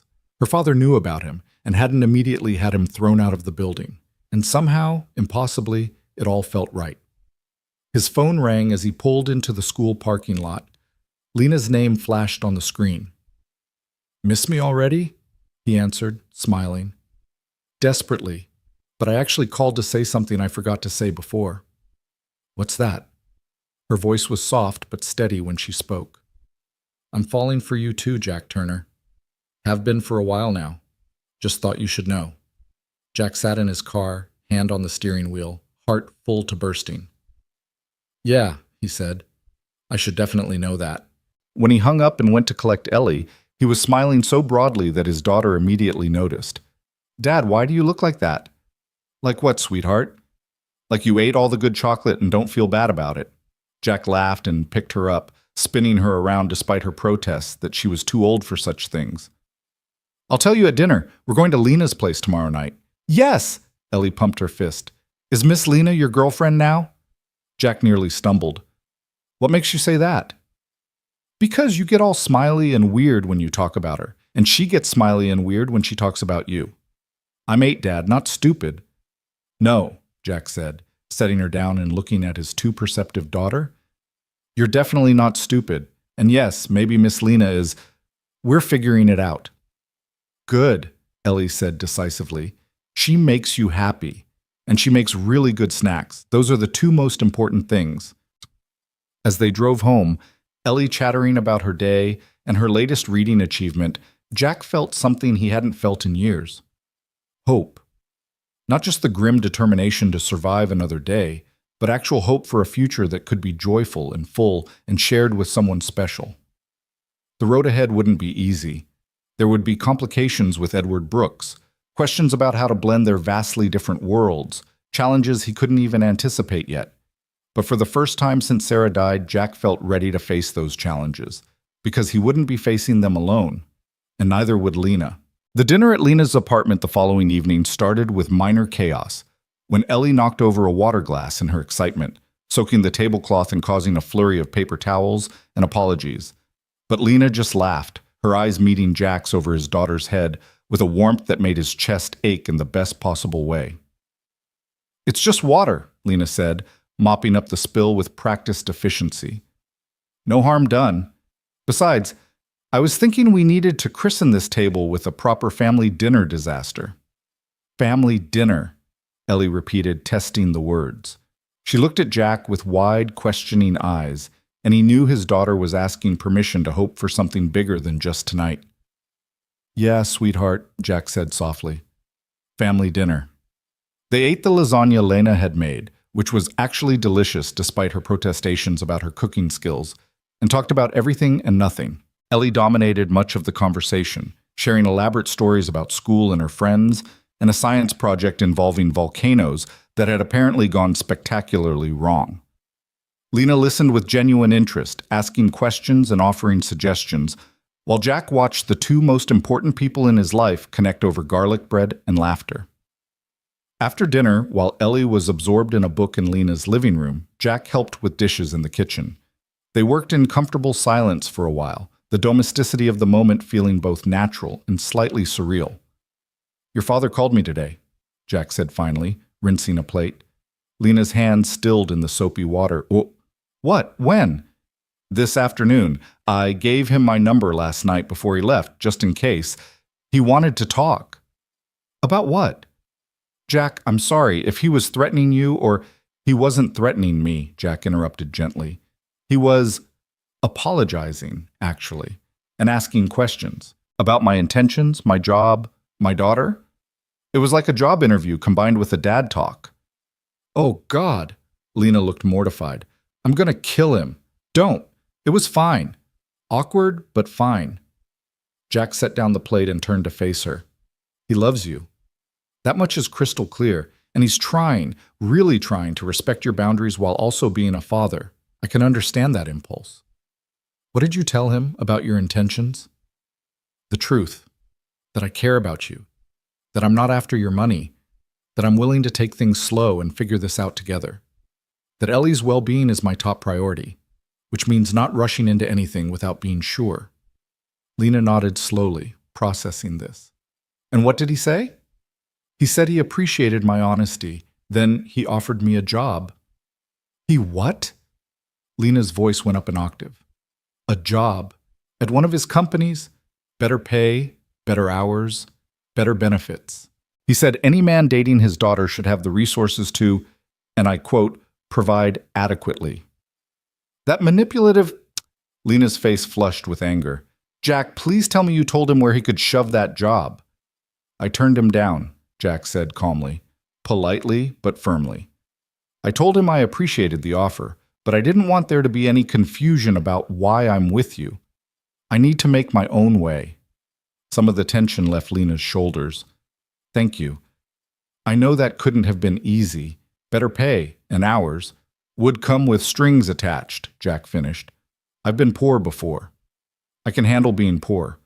What I can't handle is your father thinking he can buy influence over our relationship. Our relationship? Lena smiled despite the stress of the conversation. I like how that sounds. Yeah? Jack moved closer, his hands finding her waist. Me too. They were interrupted by Ellie calling from the living room. Dad, Miss Lena, come look at this picture. They found her pointing at a framed photograph on Lena's bookshelf. A young woman on horseback, mid-jump, her face alight with joy and fierce concentration. Is that you? Ellie asked Lena. Yes, that was about 4 years ago, at a competition. You look so happy, Ellie observed with the blunt honesty of childhood. Do you miss it? The horses? Jack started to intervene. Ellie, that's not really... But Lena held up a hand, stopping him. It's okay. Yes, I miss it. A lot. Riding was my favorite thing in the world, the freedom of it, the partnership with the horse, the way everything else disappeared when I was in the saddle. She paused, touching the frame gently.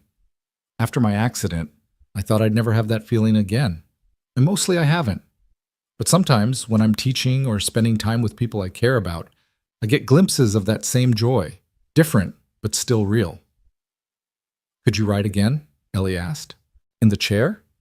There are adaptive riding programs, Lena said. Special saddles, mounting assists, horses trained for it. But I haven't tried. I think I've been scared that it wouldn't be the same, that it would just remind me of what I lost. Or it might remind you of what you still have, Jack said softly. Lena looked at him, something shifting in her expression. Maybe. The weeks that followed brought changes that felt both monumental and quietly natural. Lena and Jack fell into a routine of shared dinners, weekend outings, and stolen moments of privacy when Ellie was occupied. They were careful, deliberate, taking things slow for Ellie's sake and their own.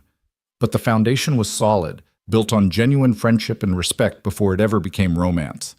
Edward Brooks proved true to his word about backing off, though he maintained regular contact with Lena. He came to dinner at her apartment once a week, and to Jack's surprise, those dinners gradually included him and Ellie. The billionaire was stiff at first, clearly unused to casual family meals in modest apartments, but Ellie's unfiltered commentary and questions slowly drew him out. Mr. Brooks, if you have so much money, why do you wear the same suit every time? Ellie asked one evening in February. Ellie! Jack was mortified, but Edward actually laughed. I have many suits, Ellie. They just all look the same because I don't like making decisions about clothes. I'd rather think about more important things. Like what? Like how to make technology that helps people. Like spending time with people I love. Like whether your father's garlic bread is better than the restaurant version. He took a bite thoughtfully. I'm going to say yes, for the record. Dad's garlic bread is legendary, Ellie agreed seriously. It's his superpower. These small moments accumulated into something larger, a tentative but growing family unit that surprised everyone involved. Edward was learning to be a father without being a controller, to offer support without strings attached. He fixed the elevator in Lena's building as promised, then quietly established a scholarship fund at Ellie's school without making a fuss about it. When Jack found out about the latter, he confronted Edward directly. I don't need charity, Jack said, his voice tight. It's not charity, Edward replied calmly. It's a scholarship fund available to all students who qualify based on merit and need. Ellie happens to qualify. So do 15 other children. If you turn it down, you're not making a point about pride. You're limiting your daughter's opportunities. Jack wanted to argue, wanted to maintain his independence, but Edward was right. This wasn't about him. It was about giving Ellie every advantage possible. Thank you, he said finally, the words difficult but necessary. Don't thank me.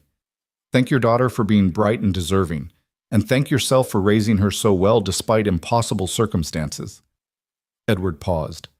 Jack, I'm not trying to buy your compliance or Lena's affection. I'm trying to be useful, to contribute.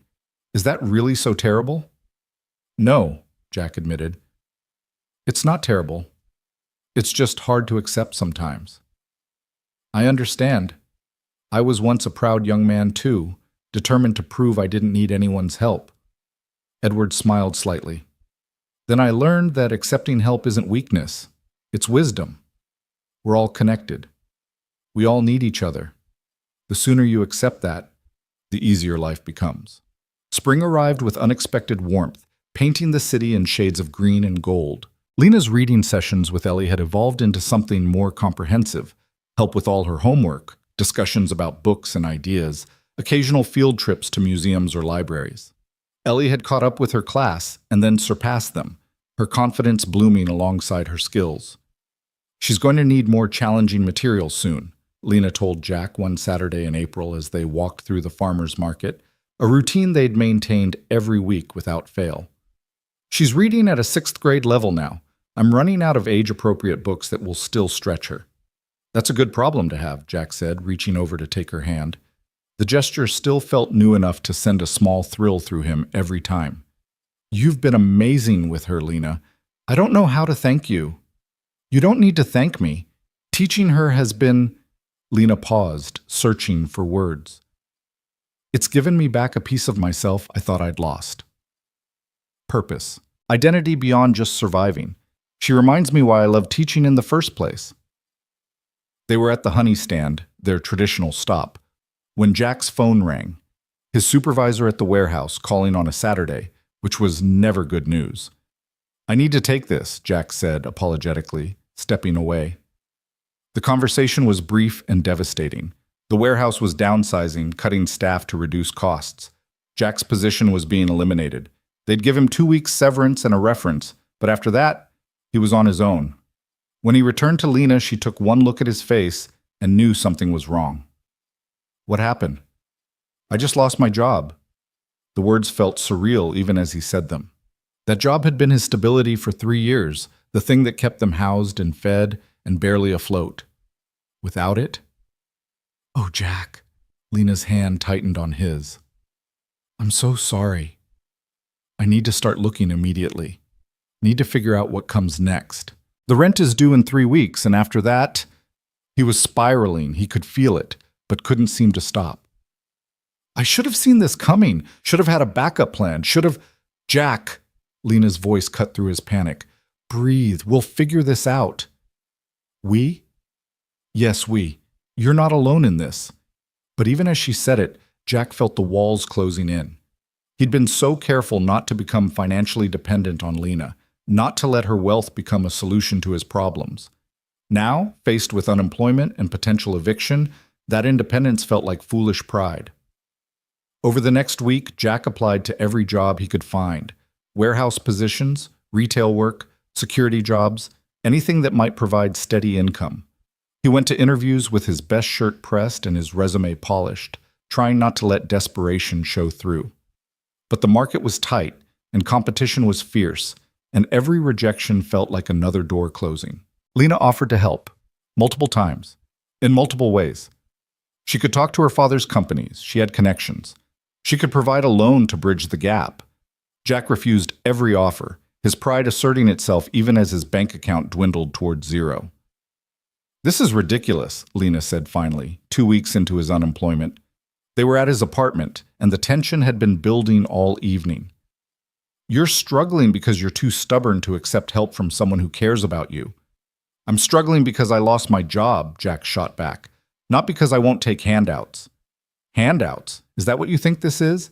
Isn't it? You're wealthy, I'm broke, you want to swoop in and fix everything with your money. How is that different from what your father tried to do to you?" The comparison hit home. Jack saw it in the way Lena flinched. Too far. He'd gone too far. "That's not fair," she said quietly. "I know, I'm sorry. Jack ran his hands through his hair, exhausted and scared and taking it out on the person who least deserved it. "I need to do this myself, Lena. I need to prove I can take care of my daughter without depending on your family's money." "Why? To prove what, exactly? That you're too proud to ask for help?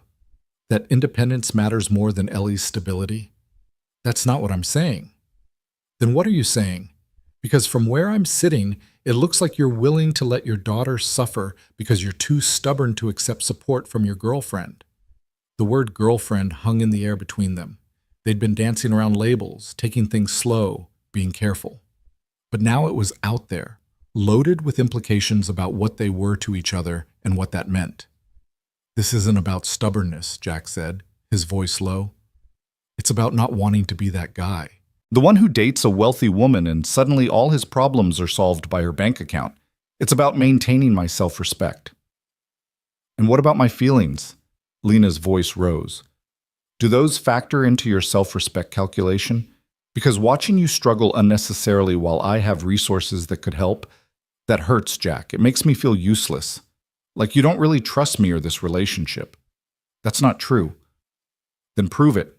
Let me help. Not because you need a handout, but because that's what people who love each other do. They help each other through hard times." The word love stopped Jack cold. They hadn't said it yet, hadn't crossed that line. But there it was, spoken in anger, but no less true. "You love me?" he asked. Lena's expression softened, anger giving way to vulnerability. "Yes, you idiot. I love you. I love Ellie. I love the life we're building together. And I love you enough to be angry when you're sabotaging yourself out of misplaced pride." Jack sank onto the couch, all the fight draining out of him. "I don't know how to do this. How to accept help without feeling like I'm failing. Sarah and I, we did everything ourselves. We were partners, equal contributors. How am I supposed to be your equal when there's such a massive disparity between us?" Lena wheeled over to him, taking his hands in hers. "You think equality is about matching bank accounts? Jack, you contribute so much to this relationship. You've taught me about resilience, about showing up for people, about building a life with limited resources but unlimited love. You've welcomed me into your family, made me feel valued for who I am rather than what I have. That's not inequality, that's partnership. But practically speaking, I have money I didn't earn and don't need. It's just sitting there while you're struggling to feed your daughter. How is it pride to refuse help? How is it strength to suffer unnecessarily?" She squeezed his hands. "Let me help. Not as a wealthy person rescuing a poor person, but as someone who loves you wanting to support you through a difficult time." Jack looked at their joined hands, at this woman who'd somehow become essential to his existence, and felt his resistance crumbling. "I'm scared," he admitted. "Scared that if I start relying on you, I'll lose myself, that I'll become someone who needs to be taken care of instead of someone who takes care of others. That's not how this works. You don't become less by accepting help. You become more connected, more human, more part of something larger than yourself." Lena's voice was gentle now. "Besides, you take care of me too. You don't see it because it's not about money, but you do. You support me emotionally. You stand up for me. You make me laugh. You've helped me reconnect with my father. That's valuable, Jack. That's contribution. So what do we do? Jack asked. How do we navigate this without me feeling like dead weight? We figure it out together. Maybe I help with rent for a few months while you look for a job that's actually good for you, not just the first thing you can find. Maybe my father knows about positions that would suit your skills. Maybe we talk about what comes next, for both of us, and make decisions as a team instead of as individuals trying to maintain independence. It made sense. All of it made sense. But years of conditioning, of being the sole provider, of equating self-worth with financial stability, made it hard to accept. Can I think about it? Jack asked. Not long, just, I need to sit with this, process it. Of course. Lena kissed his forehead gently. Take the time you need. But Jack, don't take so long that you end up evicted. Pride doesn't keep you warm at night. After she left, Jack sat in the dark apartment, thinking about partnership and pride and what it meant to truly share your life with someone.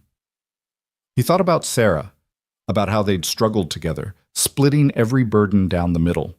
But Lena wasn't Sarah, and this relationship wasn't a repeat of his marriage. It was something new, with its own rules and dynamics. Around midnight, he called Edward Brooks. Jack? Edward sounded alert despite the late hour. Is everything all right? Not really. I lost my job, I've been too proud to ask for help, and I think I almost pushed your daughter away because I'm an idiot. There was a pause, then a dry chuckle. Well, at least you recognize the problem. That's progress. I need advice from someone who's navigated the wealth disparity issue in a relationship. My office. Tomorrow morning, 9 o'clock. We'll talk. Edward's office was everything Jack expected. Top floor, panoramic windows, furniture that probably cost more than Jack's car. But Edward himself was surprisingly approachable, gesturing Jack toward a comfortable chair and pouring coffee from an expensive-looking machine. Lena's mother came from money, Edward began without preamble. I came from nothing. When we first got together, I was determined to prove I didn't need her family's wealth. I worked insane hours, refused help, nearly destroyed myself trying to build my company without any assistance. What changed? Jack asked. Caroline sat me down one day and asked me a question. Was I refusing her help because it was the right thing to do, or because I was more committed to my pride than to our relationship? Edward smiled sadly at the memory. I didn't have a good answer, so she proposed a deal. She'd invest in my company, not as a gift, but as an actual business investment with proper terms and expectations. That way I wasn't accepting charity. I was accepting a business opportunity from someone who believed in me. And that worked. It gave me the capital I needed to grow the company while letting me maintain my dignity. Was it still her money? Yes. But the framing mattered. It mattered to me, and more importantly, it mattered to us. Edward set down his coffee cup. Jack, I'm not going to pretend your situation with my daughter is simple. It's not. But here's what I've learned. Partnership isn't about equal financial contribution. It's about equal emotional investment, equal respect, equal commitment to building something together. Lena said something similar last night. She's smarter than both of us combined, so you should probably listen to her. Edward leaned back in his chair. I'm going to make you an offer, and I want you to actually consider it instead of rejecting it out of hand. Jack braced himself. I have a position opening in my company's logistics division. It's legitimate work. Managing supply chains, coordinating shipments, optimizing warehouse operations. It pays well, has good benefits, and would actually use your experience in a meaningful way. I'm not inventing this job for you. It's real, it's necessary, and you'd have to interview and prove yourself like anyone else. But yes, the fact that you're dating my daughter is why I'm telling you about it directly, instead of letting you find it through normal channels. Is that nepotism? Maybe, but it's also how the world works. People help the people they care about. If you're qualified, and based on your work history, you are, then why shouldn't I give you an opportunity? Jack wanted to refuse. Every instinct screamed at him to maintain independence, to keep his relationship with Lena separate from her father's influence. But he thought about Ellie, about the stress of job hunting, about Lena's words last night. What's the interview process? he asked finally. You'd meet with the department head, go through a skills assessment, and if you're hired, you'd start like any new employee. I won't interfere with the process beyond making the introduction. If they don't think you're right for the position, you won't get it. Fair? It was fairer than Jack had expected. Okay, I'll interview. Good. I'll set it up. Edward paused. Jack, I know this is hard for you, but you're going to have to get comfortable with the fact that being part of Lena's life means being part of a family that has resources. You don't have to take advantage of those resources, but you can't let pride prevent you from accepting reasonable help either. Is there a balance that doesn't make me feel like I'm selling out? Eventually, yes. It takes time to find it. Caroline and I spent years negotiating those boundaries. Sometimes I'd let her help. Sometimes I'd insist on doing things myself. And gradually we figured out what worked for us. He smiled. The key is communication. Talk to Lena. Tell her your fears. Listen to hers. Build something that respects both of your needs. The interview happened 3 days later, and to Jack's genuine surprise, it was rigorous and professional. The department head, a no-nonsense woman named Patricia Chen, grilled him on logistics, problem-solving, and technical skills. She didn't mention Lena or Edward treating Jack like any other candidate. By the end of the 2-hour interview, Jack was exhausted but energized. This was work he could actually do well, work that would use his brain instead of just his back. You'll hear from us within a week, Patricia said, shaking his hand. For what it's worth, I'm impressed. Your experience is unusual but relevant. You think like someone who's had to solve real problems with limited resources. That's valuable here. Jack got the job offer 5 days later. The salary was more than he'd made at the warehouse. Not extravagant, but comfortable. Enough to pay rent without anxiety, to buy Ellie proper school supplies, to take Lena to dinner without calculating every penny. When he told Lena, she cried. I'm so proud of you, she said, kissing him thoroughly. See? You didn't need a handout. You just needed an opportunity. An opportunity your father provided, Jack pointed out. An opportunity you earned. Don't diminish your achievement. She pulled back to look at him seriously. Are you okay with this? Really okay? I think so. It still feels complicated, but yeah, I'm okay. I'm going to work hard, prove I deserve the position, and try not to overthink the fact that I got it through family connections. Welcome to how 90% of good jobs are found, Lena said dryly. It's not what you know, it's who you know. You might as well benefit from that like everyone else. The new job started in May, and Jack was surprised by how much he enjoyed it.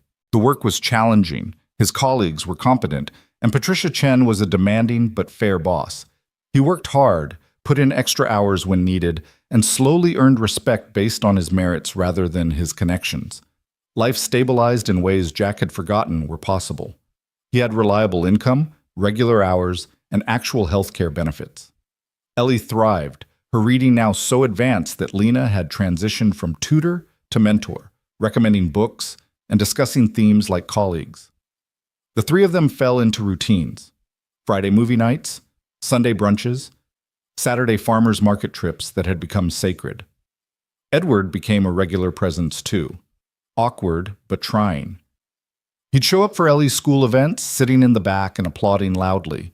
He'd invite them all to dinners at restaurants Jack would never have entered on his own, then make a point of asking Ellie about her opinions and treating her contributions seriously. He was learning, gradually, how to be a grandfather and father without being a controller. One Saturday in late August, Jack came home from a morning run to find Lena and Ellie huddled together on the couch, looking at something on Lena's tablet with unusual intensity. "What's going on?" he asked, grabbing water from the fridge. "Miss Lena found an adaptive writing program," Ellie announced excitedly. "And they're having an open day next month. She should go." Jack looked at Lena, who seemed both excited and terrified. "I don't know," she said. "It's been so long, and what if it's awful? What if it just makes me sad?" "Or," Jack said, sitting beside her, "what if it's amazing? What if you get back something you thought you'd lost?" "Your dad's right," Ellie said seriously. "You always tell me that trying hard things is how we grow. You should try this hard thing." Lena laughed, wiping her eyes. "Using my own advice against me. That's clever." "So you'll go?" Ellie pressed. "We'll go," Jack corrected. "All of us. If you want support, you've got it." The open day at Horizon Therapeutic Riding Center arrived with perfect late summer weather, sunny but not too hot, with a breeze that carried the smell of hay and horses. Jack had never been around horses much, but Ellie was vibrating with excitement, asking Lena 1,000 questions about everything from saddles to horse psychology. The center was beautiful, with accessible pathways and facilities clearly designed for people with various disabilities. Lena grew quieter as they approached the barn, and Jack took her hand, squeezing gently. "You don't have to do this if you're not ready," he murmured. "I'm terrified," she admitted, "but I want to try." They were greeted by a woman in her 50s with kind eyes and capable hands, who introduced herself as Margaret, the program director. She took them through the facility, explaining the adaptive equipment, the specially trained horses, the safety protocols. Other people with disabilities were there too, some in wheelchairs like Lena, others with different challenges. And Jack watched his girlfriend's face transform as she saw people riding, laughing, connecting with the animals. "Would you like to try?" Margaret asked Lena. "We have a lovely horse named Sunshine, who's perfect for first-timers or people returning to riding." Lena looked at Jack, at Ellie, then back at Margaret. "Yes," she said. "Yes, I want to try." The process of getting Lena mounted was more complex than Jack had imagined, involving a special lift and careful positioning. But once she was in the adaptive saddle, with Margaret's team supporting her and the horse standing calm and patient, something magical happened. Lena's whole body changed. Her shoulders straightened, her face lit up, and when Sunshine started walking, slowly, carefully, with handlers on either side, she gasped with pure joy. "Oh," she breathed. "Oh, I forgot. I forgot how this feels." Jack and Ellie walked alongside as Lena rode, watching her reconnect with this piece of herself. She was crying and laughing simultaneously, her hands gentle on Sunshine's neck, her voice soft as she spoke to the horse. "Thank you," she kept saying. "Thank you, thank you." After the ride, when she was back in her wheelchair and they were walking to the car, Lena was glowing. "I need to come back," she said. "I need to do this regularly. It's not the same as before, but it's still good. It's still real." "Then we'll make it happen," Jack said. "Whatever you need." That evening, at Lena's apartment, after Ellie had fallen asleep on the couch mid-movie, Jack and Lena sat together in the kitchen, drinking wine and talking in low voices. "Today was important," Lena said. "Not just because of the riding, but because you supported me through something scary. Because Ellie pushed me to try. Because we did it together." "That's what families do," Jack said. "Is that what we are? A family?" Jack had been thinking about this question for months, dancing around it, hesitant to name something that felt so significant. But watching Lena ride today, seeing the joy on her face and Ellie's, feeling the rightness of their connection, it clarified everything. "Yeah," he said, "I think we are. Not traditional kind of patchwork, but real." "I love you," Lena said. "I know I said it before in anger, but I'm saying it now on purpose. I love you, Jack Turner. I love Ellie. I love the life we're building." "I love you too," Jack said, and the words felt like coming home. "I've probably loved you since you emptied your purse on that counter to prove a point to Rick Meyer. But definitely since you started teaching my daughter that words are magic." They kissed, slow and sweet, tasting of wine and promise. When they pulled apart, Lena was smiling. "So what happens next?" she asked. "For us?" "I don't know," Jack admitted, "but I know I want to figure it out with you, whatever it looks like." "Even if it's complicated? Even with my father and the money and all the baggage we both carry?" "Especially then. Easy isn't always better. Sometimes the complicated things are the ones worth fighting for." Lena rested her head on his shoulder, and Jack wrapped his arm around her, holding her close. In the living room, Ellie snored softly, oblivious to the adult conversation happening nearby. Outside, the city hummed with its usual nighttime energy. And in this small apartment, 3 people who'd found each other through chance and choice were building something fragile and wonderful. A family stitched together not by blood or obligation, but by courage and love and the willingness to keep showing up for each other.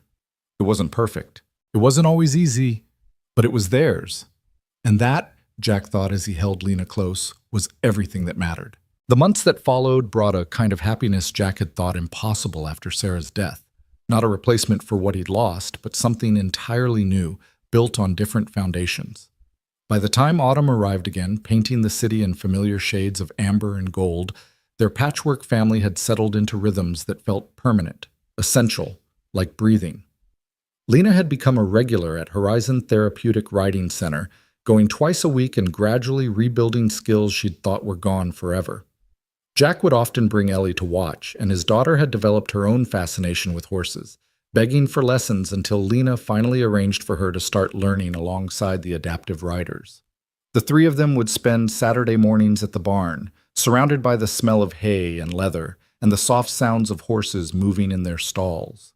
It was during one of these Saturday sessions in mid-September that Jack realized he wanted to marry Lena. Not someday, not eventually, but soon. The realization came quietly, without fanfare. He was watching her guide Ellie through proper grooming technique, both of them laughing at something the horse had done, and he thought, "This is it. This is what the rest of my life should look like." But proposing to Lena felt complicated in ways his proposal to Sarah hadn't been. There was Edward to consider, and Ellie's feelings, and the whole question of how to marry someone whose engagement ring would probably cost more than Jack made in a year. He spent weeks thinking about it, planning, trying to figure out the right way to ask. Edward, surprisingly, was his first conversation. "I want to marry your daughter," Jack said one evening in early October. They were having dinner at Edward's downtown penthouse. These dinners had become monthly occurrences, Edward's way of maintaining connection without being intrusive. "I'm asking your blessing, not your permission. She's a grown woman who makes her own choices, but you're important to her, and I want you to know my intentions are serious." Edward set down his wine glass, studying Jack with those sharp eyes that had intimidated so many business rivals. "You're asking my blessing while simultaneously telling me my opinion doesn't matter?" "No, sir. Your opinion matters. I just want to be clear that I'm marrying Lena regardless of what you say. But I'd prefer to do it with your support." A smile tugged at Edward's mouth. "You've grown bolder since we first met." "I've learned that being intimidated by you doesn't help anyone." Edward laughed, a real laugh, warm and genuine. "Caroline used to say the same thing, that I was only scary if you let me be." He paused, his expression softening.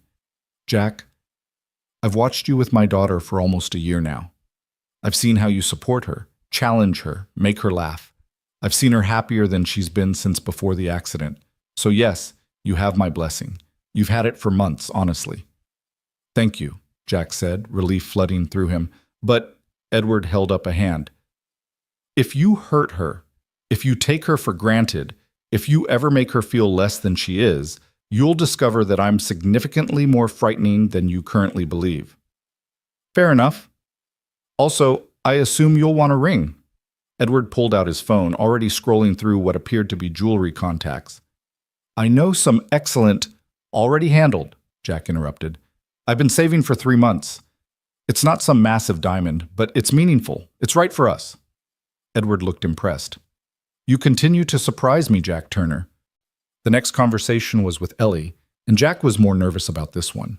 His daughter's opinion mattered more than anyone's. If she wasn't ready for this, if she didn't want Lena to officially join their family, Jack would wait. He'd wait as long as necessary. He broached the subject one evening after dinner when they were doing dishes together. Their traditional father-daughter talk time. "Ellie, I need to ask you something important." She looked up from the plate she was drying, her face suddenly serious. At 9 years old, she'd developed an uncanny ability to sense when conversations were significant. "Is something wrong?" "No, nothing's wrong. Actually, something might be very right, but I need to know how you feel about it first." Jack took a breath. "How would you feel if I asked Miss Lena to marry us? To officially become part of our family?" Ellie's face cycled through several emotions: surprise, consideration, and then pure joy. "Really? You want to marry her?" "I do. But only if you're okay with it. You and me, we're a team. We make big decisions together." "Dad." Ellie set down the dish towel and looked at him with exasperated affection. "I've been waiting for you to ask her for like 6 months. I even told Grandpa Edward you were being slow." "You what?" We talk sometimes. He picks me up from school occasionally, and we get ice cream. He asked if I'd be okay with you and Miss Lena getting married, and I said, obviously yes. And then he said you were probably overthinking it because that's what you do. She grinned. He's right. You overthink everything. Jack didn't know whether to be amused or horrified that his 9-year-old daughter and his girlfriend's billionaire father were conspiring behind his back. So you're okay with it? Really okay? Dad, Miss Lena is the best. She's smart and funny, and she doesn't treat me like a baby. She makes you happy, like actually happy, not just pretending to be fine happy. And she makes really good snacks. Ellie paused, then added more quietly, I think Mom would like her too. Jack felt his throat tighten. Yeah, sweetheart, I think she would. So when are you going to ask her? I'm working on a plan, something special, something that matters. Can I help? Jack pulled his daughter into a hug, overwhelmed by her enthusiasm and her wisdom and the way she'd grown up so much while he wasn't paying attention. Actually, yeah, I could use your help. The plan came together over the next few weeks, with Ellie as an enthusiastic co-conspirator. Jack had learned from Margaret at the writing center about a boy who'd been in an accident at the facility years ago, a boy who'd been saved by a young volunteer. The details matched Lena's story perfectly. Margaret, moved by the romance of the situation, had helped Jack track down the boy, now 11 years old, and his family. His name was Michael Chen, and he'd grown up healthy and happy, with no memory of the incident that had changed Lena's life forever. His parents remembered everything, though: the woman who'd pushed their son to safety, the terrible sound of the horse's kick connecting, the guilt they'd carried for years.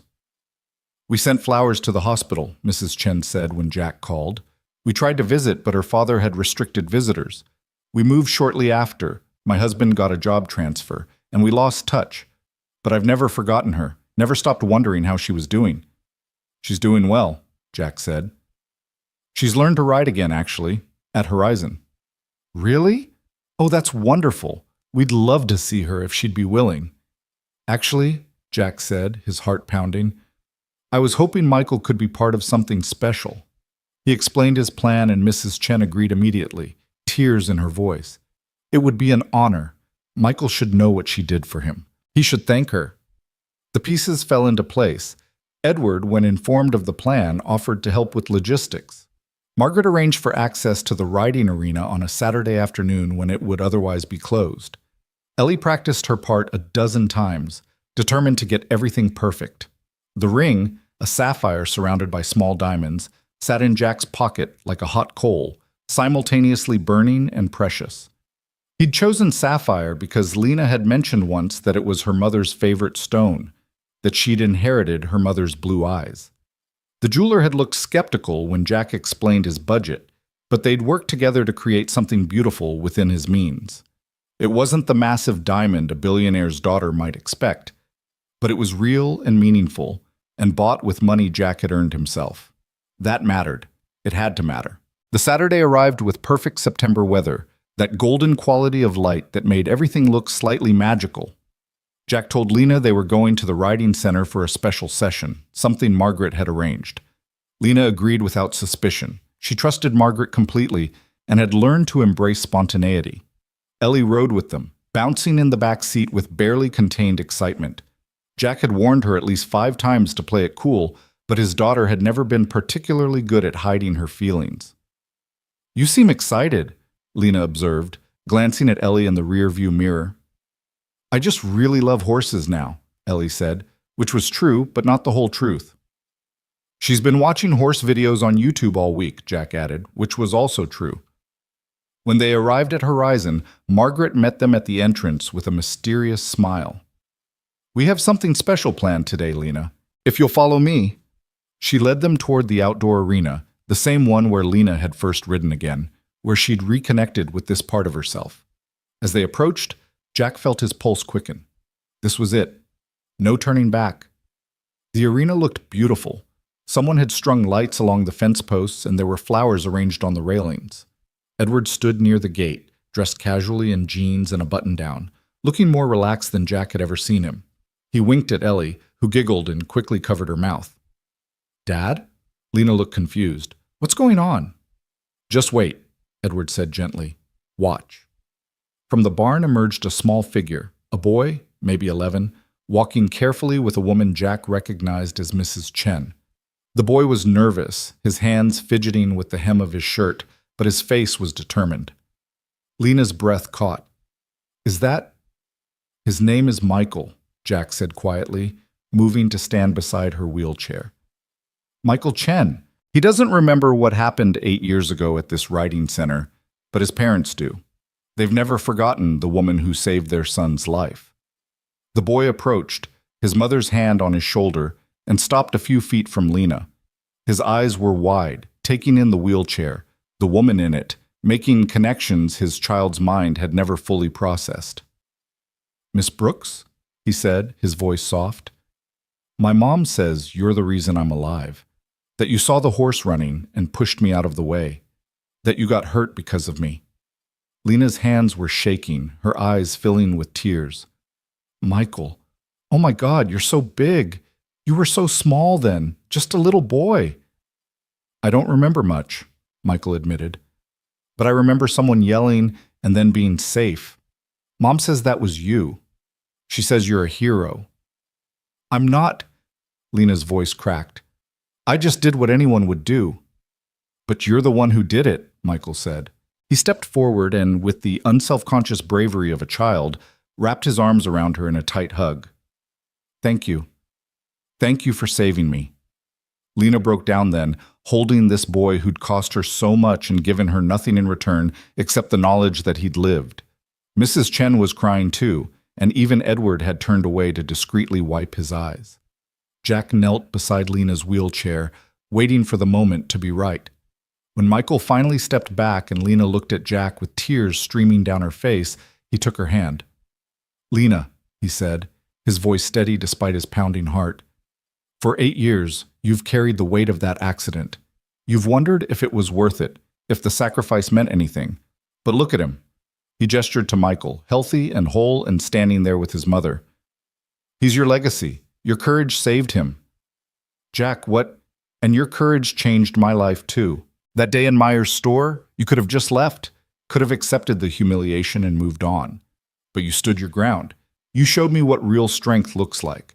And then you did something even braver. You opened your heart to a broke single dad and his daughter, even though you had every reason to protect yourself from getting hurt again. He reached into his pocket, pulling out the small velvet box. Lena's eyes widened, her hand flying to her mouth. You taught me that strength isn't about standing tall. It's about showing up with love day after day, regardless of the obstacles. You've shown up for me, for Ellie, for yourself. You've rebuilt your life with grace and determination and more courage than I've seen in anyone.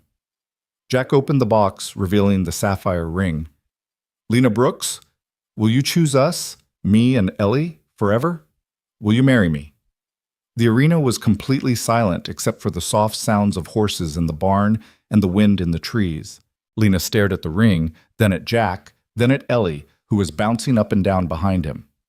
Say yes, Miss Lena, Ellie shouted, unable to contain herself any longer. Say yes! Lena laughed through her tears, reaching out to cup Jack's face with her free hand. Yes, yes, of course yes. You ridiculous, wonderful man. Yes! Jack slid the ring onto her finger. It fit perfectly, thank God. And then he was kissing her while Ellie cheered and Edward applauded, and the Chens watched with the satisfaction of people who'd witnessed something important.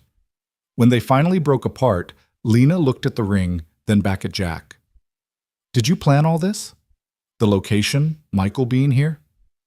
I had help, Jack admitted. Ellie was my chief co-conspirator. Your father handled logistics, Margaret made the connections, but the idea was mine. I wanted you to see that your accident wasn't just tragedy, it was also heroism. That the choice you made to save Michael mattered. That you matter. I don't know what to say. Say you'll let me spend the rest of my life reminding you how extraordinary you are. Deal. She kissed him again, softer this time, a promise sealed. Ellie launched herself at both of them, wrapping her arms around them in an awkward three-way hug that somehow worked perfectly. We're going to be a real family now. Can I call you Mom? Lena pulled back, looking at Ellie with wonder. You want to call me Mom? I mean, if that's okay, I had one mom who I loved, and now I get to have another mom who I also love. Is that allowed? That's absolutely allowed, Lena said, pulling Ellie close. I would be honored to be your mom, Ellie Turner. Soon to be Ellie Turner Brooks, Ellie said confidently. We discussed it. I'm hyphenating. Jack looked at his daughter in surprise. We discussed this? When? With Grandpa Edward, over ice cream. We had a whole committee meeting about it. Edward cleared his throat. In my defense, she brought it up first. I merely provided informed counsel on the various options available for surnames post-marriage. You two have been conspiring for months, haven't you? Jack asked, but he was smiling. Someone had to move things along, Edward said with dignity. You were being unnecessarily cautious. Mrs. Chen approached then, Michael beside her, and she embraced Lena carefully. Thank you, she said simply, for then and for now, for letting us be part of this beautiful moment. Thank you for coming, Lena said, for bringing Michael, for letting me see what my choice meant. He's going to 6th grade now, Mrs. Chen said. He plays soccer, loves math, wants to be a veterinarian. He gets to have all of that because of you. Michael, shy but earnest, pulled something from his pocket, a small drawing on folded paper. I made this for you, he said, handing it to Lena. It's you and a horse, because Mom says you loved horses before and now you love them again. I'm not very good at drawing, but I tried. Lena unfolded the paper with trembling hands. The drawing was exactly what a talented 11-year-old might produce, recognizable but charmingly imperfect, showing a woman in a wheelchair next to a horse. At the top, in careful lettering, it said, "Thank you for being brave." It's perfect, Lena whispered. Absolutely perfect. Thank you, Michael. The afternoon dissolved into celebration after that. Margaret brought out sparkling cider and cookies she'd made special for the occasion. They toured the barn, with Michael asking 1,000 questions about horses and adaptive riding and whether Lena had ever been scared to ride again. Edward and Jack found themselves in an awkward but genuine conversation about wedding planning and whether Lena would want something large or intimate. She'll want meaningful, Edward said. Caroline and I had a huge society wedding, and Lena always said it looked exhausting in the photos. I think she'll want something smaller, more personal. Good, Jack said, because I can't afford a huge society wedding, and I have no idea how to plan one anyway. We'll figure it out, Edward said. Together. That's what families do, apparently. The word families, coming from Edward Brooks, billionaire and former emotional fortress, was somehow the most surprising thing about the entire day. Jack looked at this man who'd been so difficult at first, so controlling and suspicious, and saw how much he'd changed, how hard he was trying to be better. Thank you, Jack said, for supporting this, for supporting us. Thank you for loving my daughter, Edward replied, for seeing her when others only saw the wheelchair or the money. That's all I ever wanted for her, to be seen. As the sun began to set, casting golden light across the arena, Lena asked if she could ride one more time. Margaret quickly agreed, helping her onto sunshine with the ease of practiced routine. Jack and Ellie stood at the rail watching, with Edward beside them, as Lena guided the horse around the arena. She looked radiant, head high, shoulders back, completely at peace. The ring on her finger caught the light with each movement, and she kept glancing at it like she couldn't quite believe it was real. Dad? Ellie said quietly. Yeah, sweetheart. I'm really happy, like the happiest I've been since Mom died. Is that okay? Am I allowed to be this happy? Jack pulled his daughter close, kissing the top of her head. Mom would want you to be happy. That's what love does. It wants happiness for the people it touches, even after it's gone. You're not betraying Mom by loving Lena. You're honoring Mom by being brave enough to love again. Do you think Mom knows about Miss Lena and the wedding? I think if there's any way to know, she knows. And I think she's probably pretty pleased that we found someone so wonderful. Someone who makes really good snacks, Ellie added, because she was still 9, and snacks remained crucially important. Someone who makes really good snacks, Jack agreed. The wedding took place 3 months later in early December at the community center that had opened in place of Myers' corner store. The building had been anonymously funded, Edward's doing, though he never admitted it, and had become a hub for the neighborhood. It seemed fitting to Jack that they'd celebrate their union in a space that represented transformation, that had grown from something ugly into something beautiful. The ceremony was small, maybe 50 people, mostly neighbors and friends, and a few of Edward's colleagues who'd become genuine friends over the years. Lena wore a simple white dress that worked perfectly with her wheelchair, and she'd woven flowers into her hair. Ellie was the flower girl, taking her duties so seriously that she counted out each petal she dropped to ensure even distribution. Jack wore his best suit, purchased new for this occasion, a gift from Edward that he'd learned to accept gracefully. Sarah's guitar pick hung on a chain around his neck, a quiet acknowledgement of the love that came before, that made this new love possible. Patricia Chen from Jack's work was there, having become a surprising friend and mentor. Margaret from Horizon came with several staff members. The Chen family sat in the front row, Michael beaming with pride at being included. And scattered throughout were neighbors from Jack's building, Lena's former teaching colleagues, people whose lives had intersected with theirs in meaningful ways. Edward walked Lena down the aisle, or rather, walked beside her as she rolled herself forward with quiet dignity. He was crying openly, not even trying to hide it.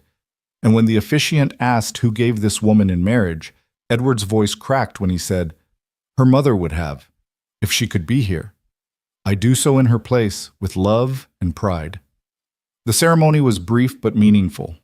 They'd written their own vows, and Jack went first, his hands shaking slightly as he held Lena's. "Lena, when I met you, I was a man just trying to survive, working too much, sleeping too little, convinced that the best parts of my life were behind me. You showed me I was wrong.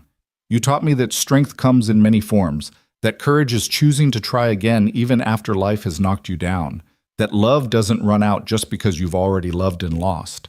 He paused, gathering himself. "You taught my daughter that words are magic, but you taught me something more important, that showing up is magic, that choosing someone every day in small ways and large is how you build a life.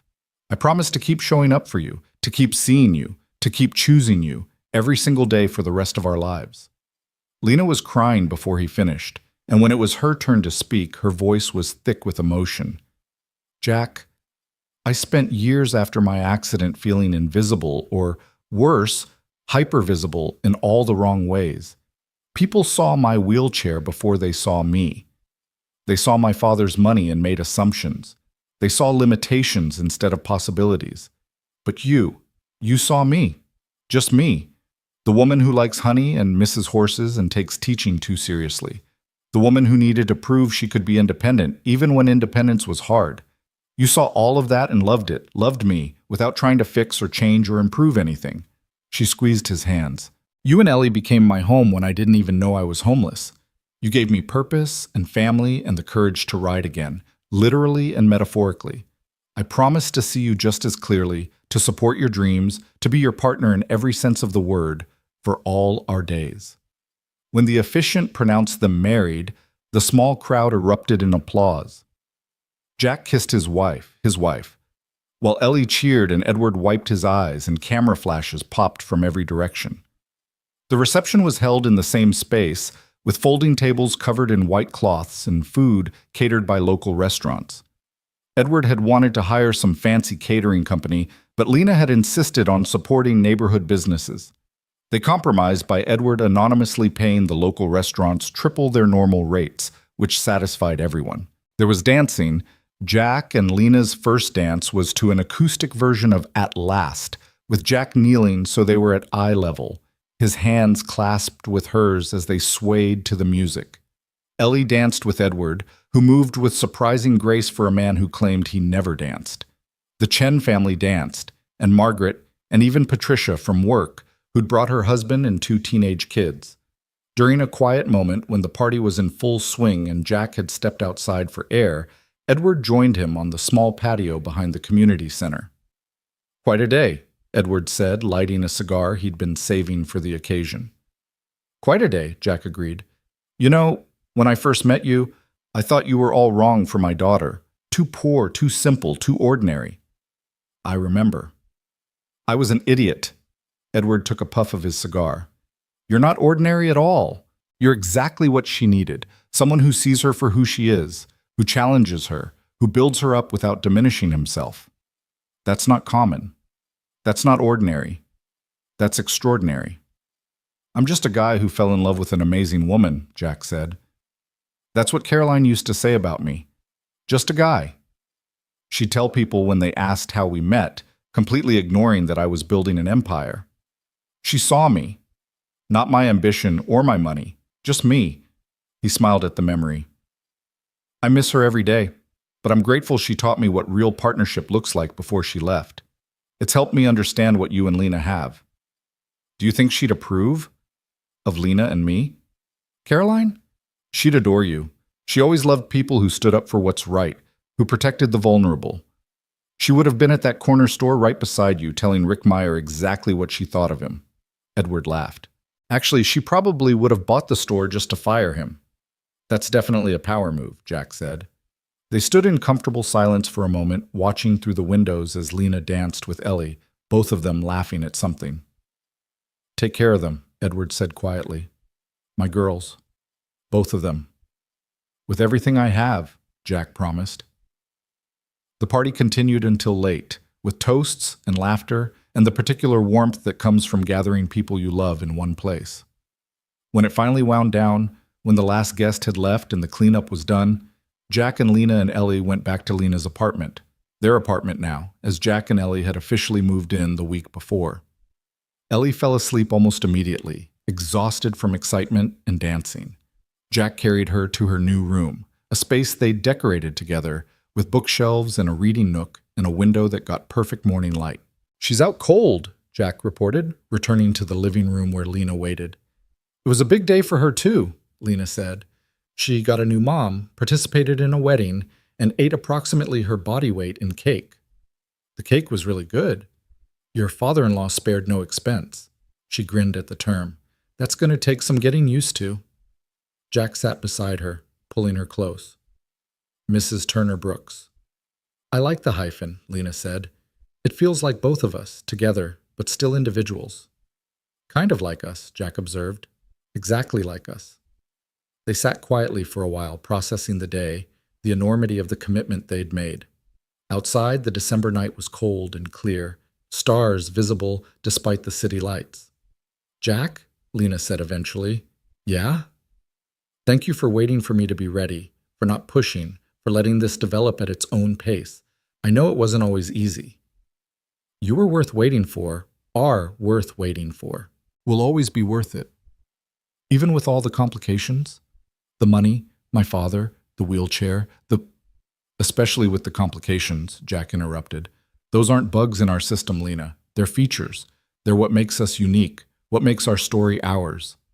She kissed him then, soft and lingering, and Jack thought about how far they'd both come, from that confrontation in a corner store to this moment, married and building a life together.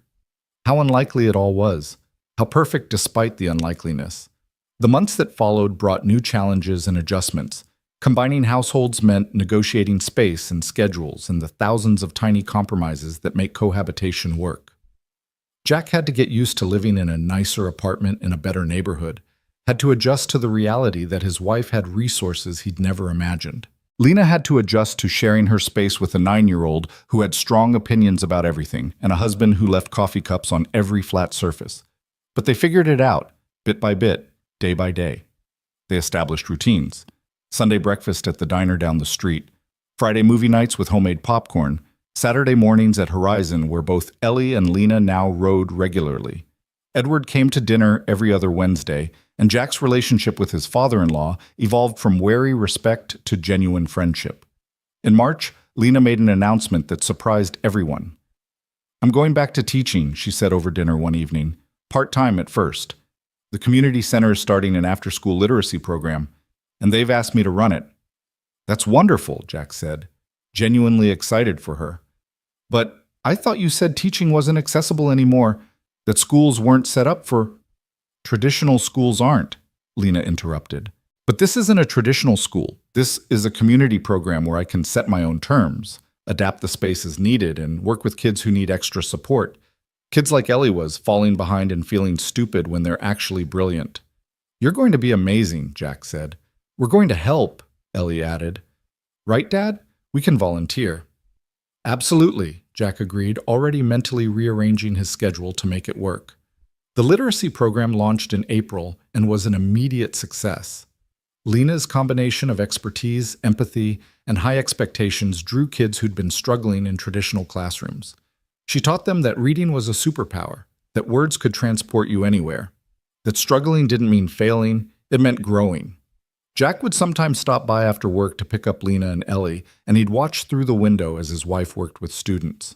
She was transformed in those moments, confident, joyful, completely in her element.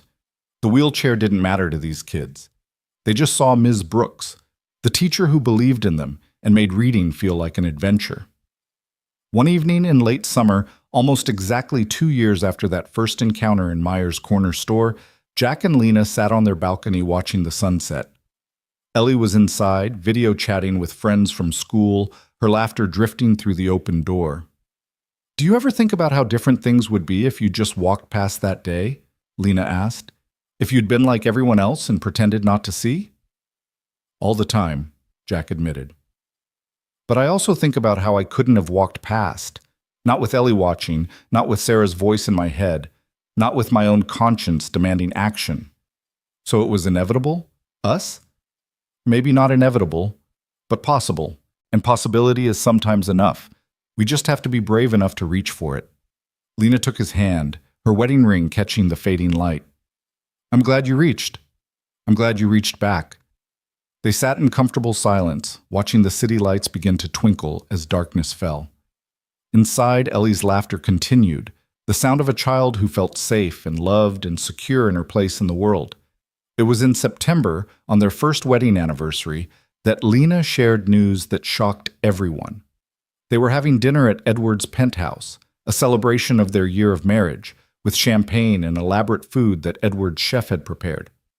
"I have an announcement," Lena said, her voice nervous but excited. "Actually, we have an announcement." Jack took her hand, providing silent support. They talked about how to share this news, whether to make it a big reveal or keep it quiet. In the end, they decided that family deserved to know. "I'm pregnant," Lena said simply. The silence that followed was profound. Edward's champagne glass stopped halfway to his mouth. Ellie's fork clattered to her plate. Even the chef, bringing in another course, froze in the doorway. "But," Edward started, then stopped. "The doctors said, after your injury, they said it was unlikely," Lena corrected. "Not impossible, just unlikely. Something about nerve damage and complications, and a 5% chance at best." She smiled, tears in her eyes. "Apparently we're in that 5%. Ellie found her voice first. "I'm going to be a big sister?" "You're already a big sister in every way that matters," Lena said. "But yes, there will be a baby, a little brother or sister who will be lucky to have you." Ellie launched herself at Lena, hugging her carefully but enthusiastically. Edward sat down heavily, looking like he might pass out, and Jack moved to pour him water. "Are you okay?" Jack asked quietly. My daughter who shouldn't have been able to—" Edward couldn't finish the sentence, too overcome with emotion. Caroline would have been so happy. She always wanted grandchildren. "She's going to have 2, Lena said, including Ellie in her gesture. 2 grandchildren who will know how much she would have loved them." The pregnancy was complicated in ways Jack hadn't anticipated. Lena's doctors were cautiously optimistic, but concerned about various risk factors related to her spinal injury. She had appointments constantly, monitoring and tests and consultations with specialists. Jack took time off work. His boss, Patricia, was understanding, giving him flexibility to attend appointments and support his wife. Edward wanted to hire private nurses, round-the-clock care, the best specialists money could buy. Lena refused, maintaining that she wanted a normal pregnancy experience as much as possible. They compromised on having a high-risk OB/GYN with expertise in spinal cord injuries, but otherwise keeping things relatively standard. The months passed with the typical mixture of excitement and anxiety that accompanies pregnancy. Ellie read every book about babies she could find, becoming an expert on fetal development and infant care. Edward called daily, checking on Lena with barely concealed worry. Jack watched his wife navigate the physical challenges of pregnancy combined with paralysis, and his respect for her courage grew even deeper. In March, on a Tuesday afternoon when the first flowers were beginning to bloom, Lena went into labor. The delivery was complicated. Multiple doctors, emergency procedures, moments when Jack held Ellie close and prayed harder than he'd prayed since Sarah's cancer diagnosis. Edward paced the waiting room like a caged animal, and even Patricia from work showed up to provide moral support. But at 7:43 p.m., after 12 hours of labor and more medical intervention than anyone wanted, a baby girl entered the world with a lusty cry that announced her determination to be heard. She was perfect, tiny and wrinkled, and absolutely perfect. Lena held her daughter with trembling arms, tears streaming down her face, while Jack knelt beside the bed and Ellie peered over his shoulder at her new baby sister. "What's her name, Shai?" the nurse asked, ready to fill out paperwork. Lena looked at Jack and he nodded. They'd discussed this, had agreed on it weeks ago. "Caroline Sarah Turner Brooks," Lena said. "Caroline for her grandmother, who she'll never meet but who would have loved her. Sarah for Ellie's mother, who started all of this by teaching her husband to stand up for what's right." Jack couldn't speak, couldn't do anything but hold his wife's hand and stare at this impossible miracle. A baby who shouldn't exist, born to a mother who shouldn't have been able to carry her, welcomed into a family that had been built from courage and second chances and the willingness to keep trying even when everything seemed impossible. Edward came in shortly after, still in his expensive suit but with his tie askew and his eyes red from crying. He held his granddaughter with the careful tenderness of someone who'd forgotten how tiny babies were, how fragile and precious. "She looks like Caroline," he whispered. "My Caroline, same nose, same chin. Oh, Lena, your mother would have been so proud." "She looks like both Carolines," Ellie observed, studying her baby sister seriously. "And a little like Mom, my first mom, I mean. And Miss Lena. And maybe a little like Dad, too, though it's hard to tell because she's so squishy." Everyone laughed, the tension of the long delivery finally breaking into relief and joy. The weeks that followed were exhausting in the way that new parenthood always is, but with additional complications from Lena's wheelchair and limited mobility. Simple tasks like midnight feedings and diaper changes required adaptation and creativity. But they figured it out, the way they'd figured out everything else, together, with patience and humor and occasional frustration that always resolved into teamwork. Edward was surprisingly helpful, showing up with prepared meals and offering to hold the baby so Lena could rest. He'd learned from his mistakes with Lena, learned to help without controlling, to support without managing.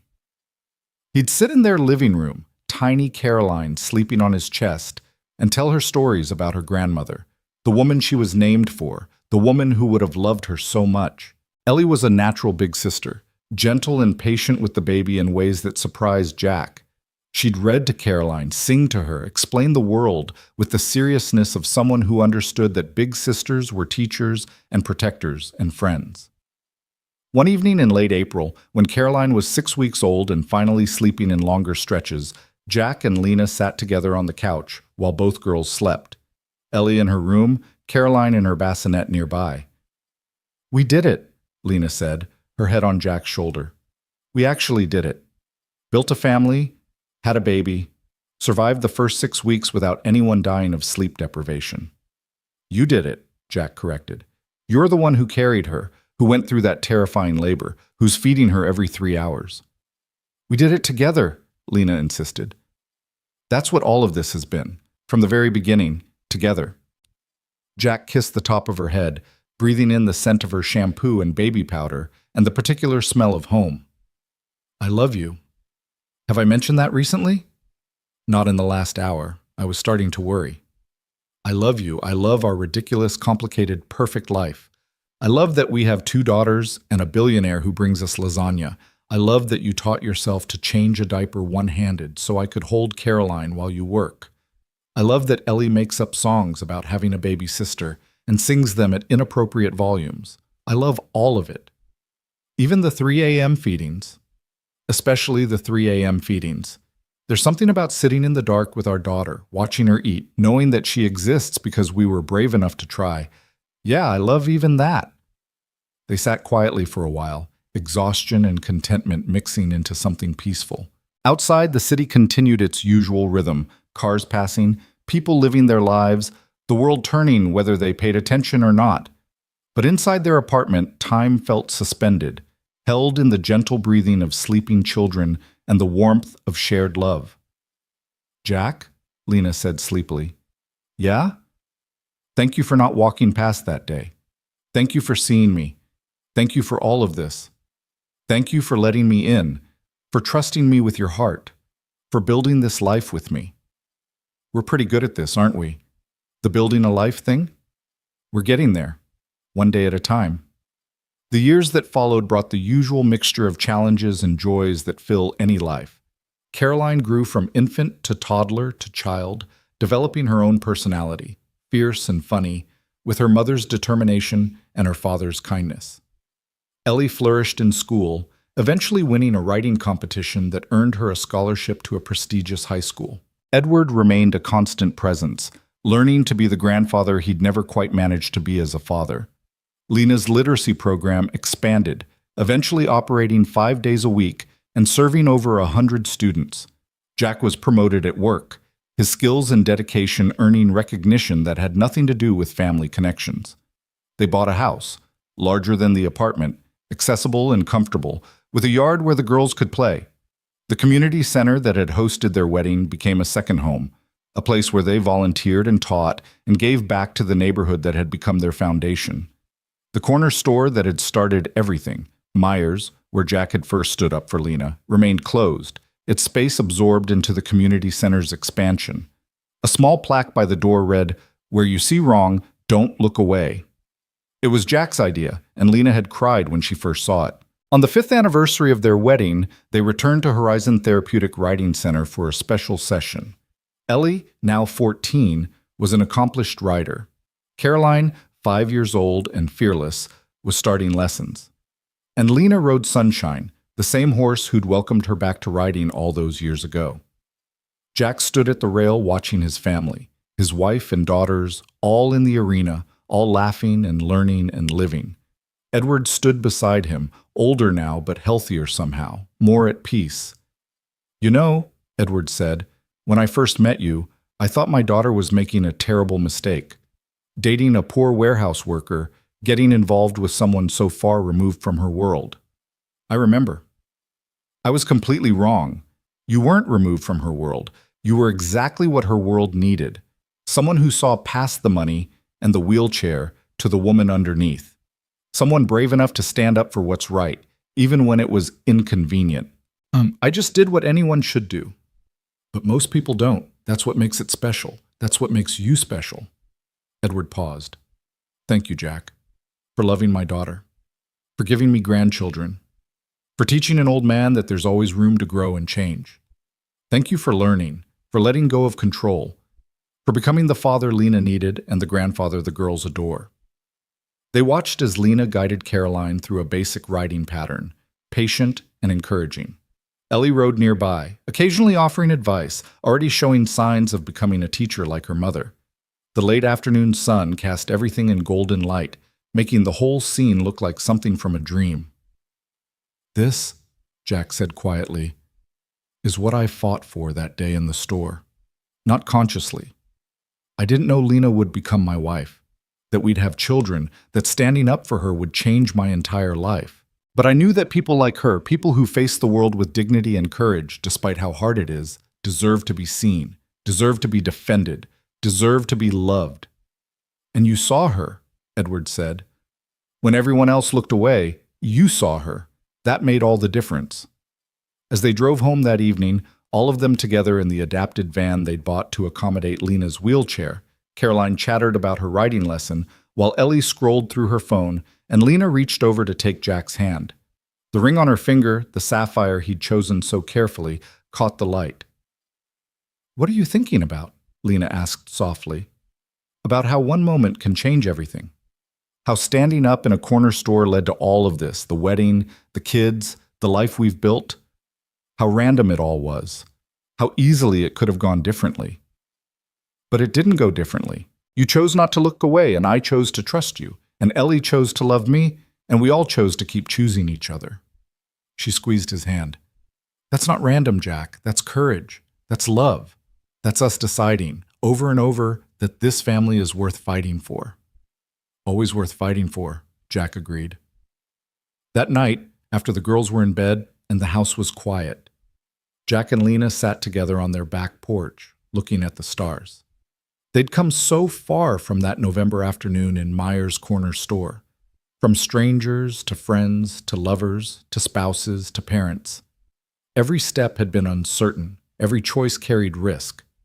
But they'd taken those steps together. If you could go back, Lena said, to that day in the store, knowing everything that would follow, the struggles with money, my father's interference, the complicated pregnancy, all of it, would you still intervene? Would you still stand up for me? Jack didn't even have to think about it. Every single time, in every possible universe, I would always choose to see you, Lena. Always choose to stand up. Always choose us. Good, she said, leaning into him, because I would always choose you back. Above them, the stars wheeled in their ancient patterns, indifferent to human drama and human joy. But here on this porch, in this moment, Jack Turner held Lena Brooks. Turner Brooks and thought about courage, not the kind found in action movies or adventure stories, but the quiet, persistent courage of showing up for the people you love, day after day after day. The courage of not looking away. The courage of trying again after loss. The courage of building something new from broken pieces. That was their story. That was their triumph. Not perfect, not easy, but real and hard-won and absolutely worth every difficult step. From one act of courage in a grocery store had come a family that would stand together, wheels, scars, laughter, love, and all the beautiful, complicated truth of choosing each other, again and again, for all their days. And that, Jack thought as he held his wife close under the stars, was more than enough. It was everything.